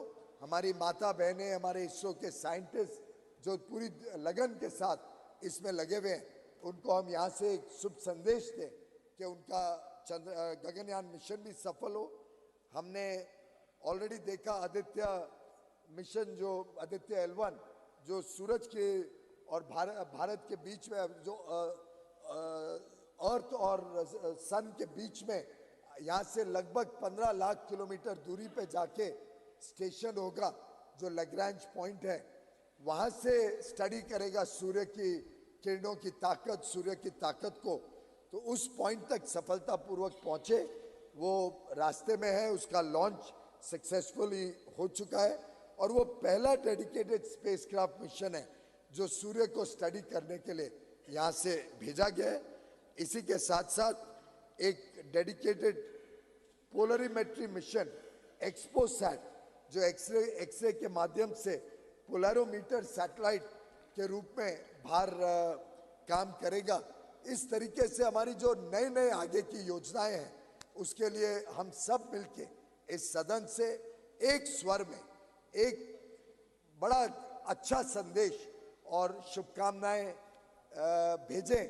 तो एक तरफ बधाई चंद्रयान 3 के सफलता के लिए, दूसरी तरफ शुभेच्छा आगे के बड़े बड़े लक्ष्यों को प्राप्त करने के लिए। ये जब एक स्वर में पूरा सदन ये मैसेज भेजेगा, तो मैं समझता हूं कि सभी जो इस मिशन के साथ जुड़े हुए हैं, चाहे वो प्रधानमंत्री नरेंद्र मोदी जी का प्रोत्साहन हो, चाहे हमारे अफसरगण हो, चाहे इसरो के साइंटिस्ट हो, हर एक व्यक्ति जो अलग अलग इन मिशंस में अपने अपने पुर्जे या अपने अपने कंपोनेंट्स, इक्विपमेंट्स बना के योगदान दे रहे, और एक प्रकार से 140 करोड़ देशवासियों का उत्साहवर्धन करने का काम आज पहले ही सिटिंग में, कल पहली सिटिंग थी, आज पहले ही डिस्कशन में हम ये जो संदेश देने जा रहे हैं, ये भी बड़ा शुभ संदेश है।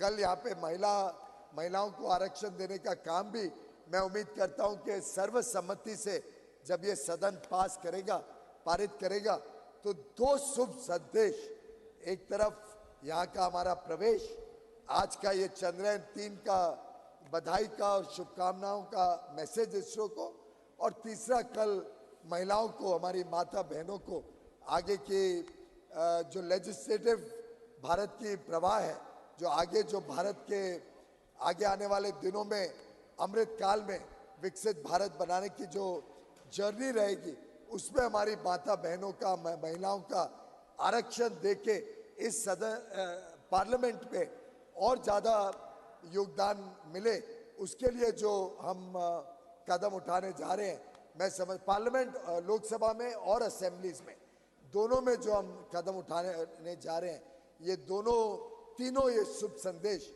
एक प्रकार से एक नई सुबह लेके इस सेशन को भी यादगार बनाएगा। ये नई सुबह देश की अमृत काल की यात्रा में भी हम सबके लिए ऐतिहासिक क्षण बनेगी, और हम सब इसके साक्षी हैं, हम सब इसमें भाग ले रहे हैं। ये हम सबका बहुत बड़ा सौभाग्य है। आपने मुझे इस चर्चा को शुरू करने के लिए मौका दिया, इसके लिए मैं आपका आभारी हूँ। बहुत बहुत धन्यवाद। माननीय पीयूष गोयल जी। माननीय Shri Jairam Ramesh ji. Thank you, sir.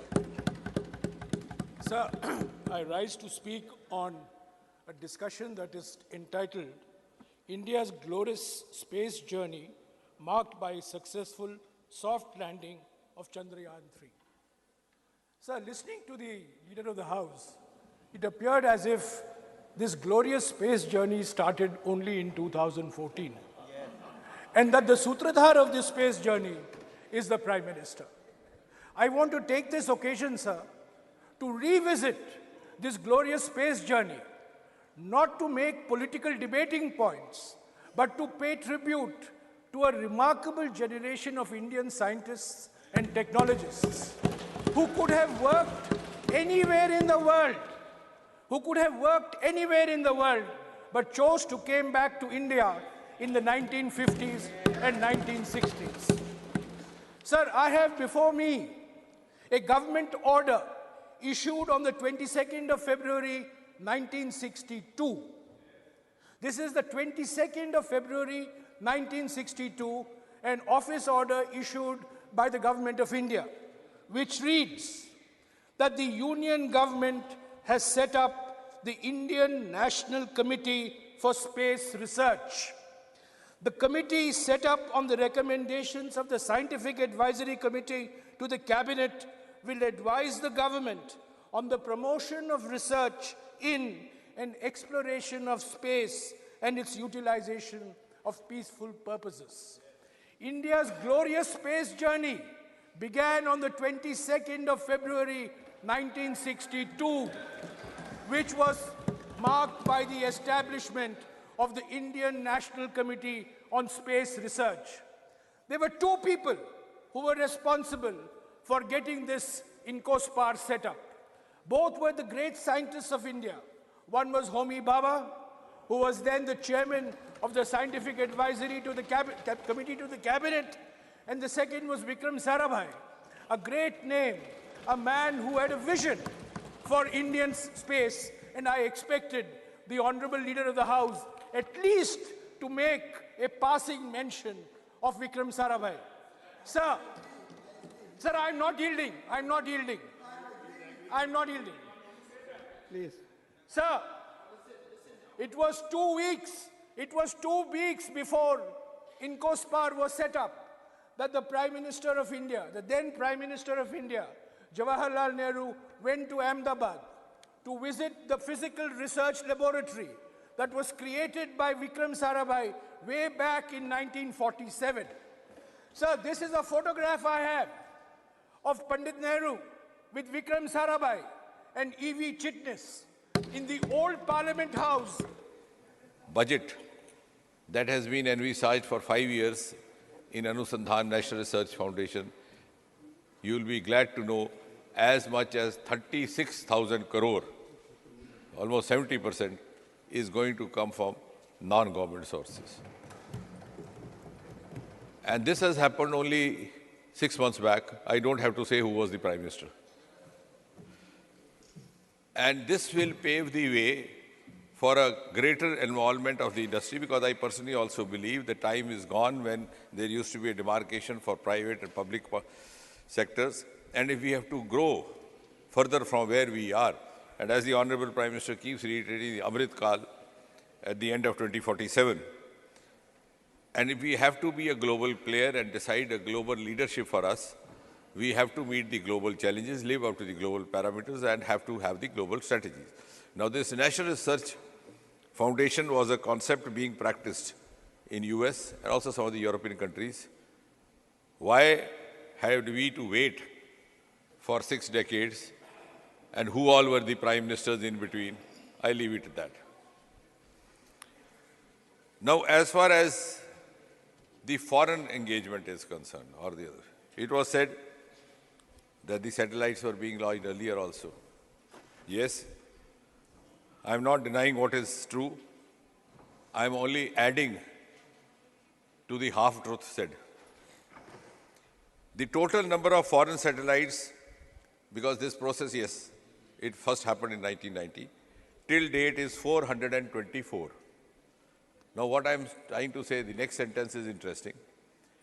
Out of 424 satellites launched since 1990s, as many as 389, more than 90% launched in the last 9 years. Which was the government? Who was the Prime Minister? We have so far earned $174 million US dollars from the launching of the foreign satellites. Out of these 174 million US dollars, as much as $157 million have been earned only in the last 9 years. Which was the government, who was the ruler, that I don't have to spell out. The figures speak for themselves. Out of the European satellites launched so far, in the last nearly 30 years, or more than that, the total revenue generated is 256 million euros. Out of which, interestingly, out of 256 million euros, 223, almost 90%, earned in the last 9 years. Which means the scale has gone up, the speed has gone up, and therefore there is, as I said, a huge jump that has happened. Now, I think credit should be given to our scientists and the kind of patronage, as I said in the beginning, and was very well being also put out by Honorable Jairamji. We had scientists like Sarabhai, brilliant scientists, Homi Baba, another brilliant scientist. Incidentally, he came to India for a vacation or a holiday, and the war broke out. He couldn't go back. By that time, the independence was in the offing. Then he stayed back. But nevertheless, the point is that we had to wait all these years for so many things to happen, which could have happened earlier. I'm sure somebody would analyze why this couldn't have happened earlier. If we had the human resource, what was lacking? And what did not happen has happened. And what could have happened, why didn't it happen? Now and of course, the acumen was so much, and I'm saying so also because the people should know and appreciate. Our Chandrayaan has cost us just 600 crore. Whereas the simultaneous lunar mission, which did not prove to be successful, cost us 16,000 crore. So our scientists working in huge financial constraint admirably made up for that by investing cerebral assets. So we might be lacking in financial assets. So what we were doing, we moved out, took about 20 circles around the Earth, used the gravitational force. It was like driving a car in a neutral gear in order to save the fuel. Then we immediately trajected out, went into the lunar orbit, spent about 40 circles around the moon. It took us about 30-40 days, quite in contrast to the Russian mission that happened simultaneously. But we saved on it. So in the process, I think I have to compliment the scientific community of India. They have given the world the concept of cost-effective space missions by producing missions which are not even 1/10 of the cost of the other missions. Our Aditya mission, which was very rightly applauded by Honorable Jairamji and others, has cost us just about 380 crore. So what I'm trying to say is, but which would also, I think, on the other side, give us an idea that if we did not have the constraints that the scientists were confronted with, they could have gone much higher. And that is what has been sought to be provided in the last few years. It's not giving credit to anybody or taking credit to anybody. The processes were there, but they have been sought to be given a new global outlook. Now, if you go only by the figures, I think the record of sending up 104 satellites, the world record, was set up in February 15th, 2017. I don't have to say which was the government. The first GSLV Mark III was sent up on 5th June 2017. Record number of foreign satellites in single go, 31. 31 satellites, out of which 28 were foreign, were sent up on 12th June 2018. And in 2017, 5th of May, a South Asian satellite, we sometimes popularly described as SARC satellite, which is catering to all kinds of inputs to the neighboring countries, including Bhutan, Nepal, Bangladesh. Unfortunately, Pakistan chose to remain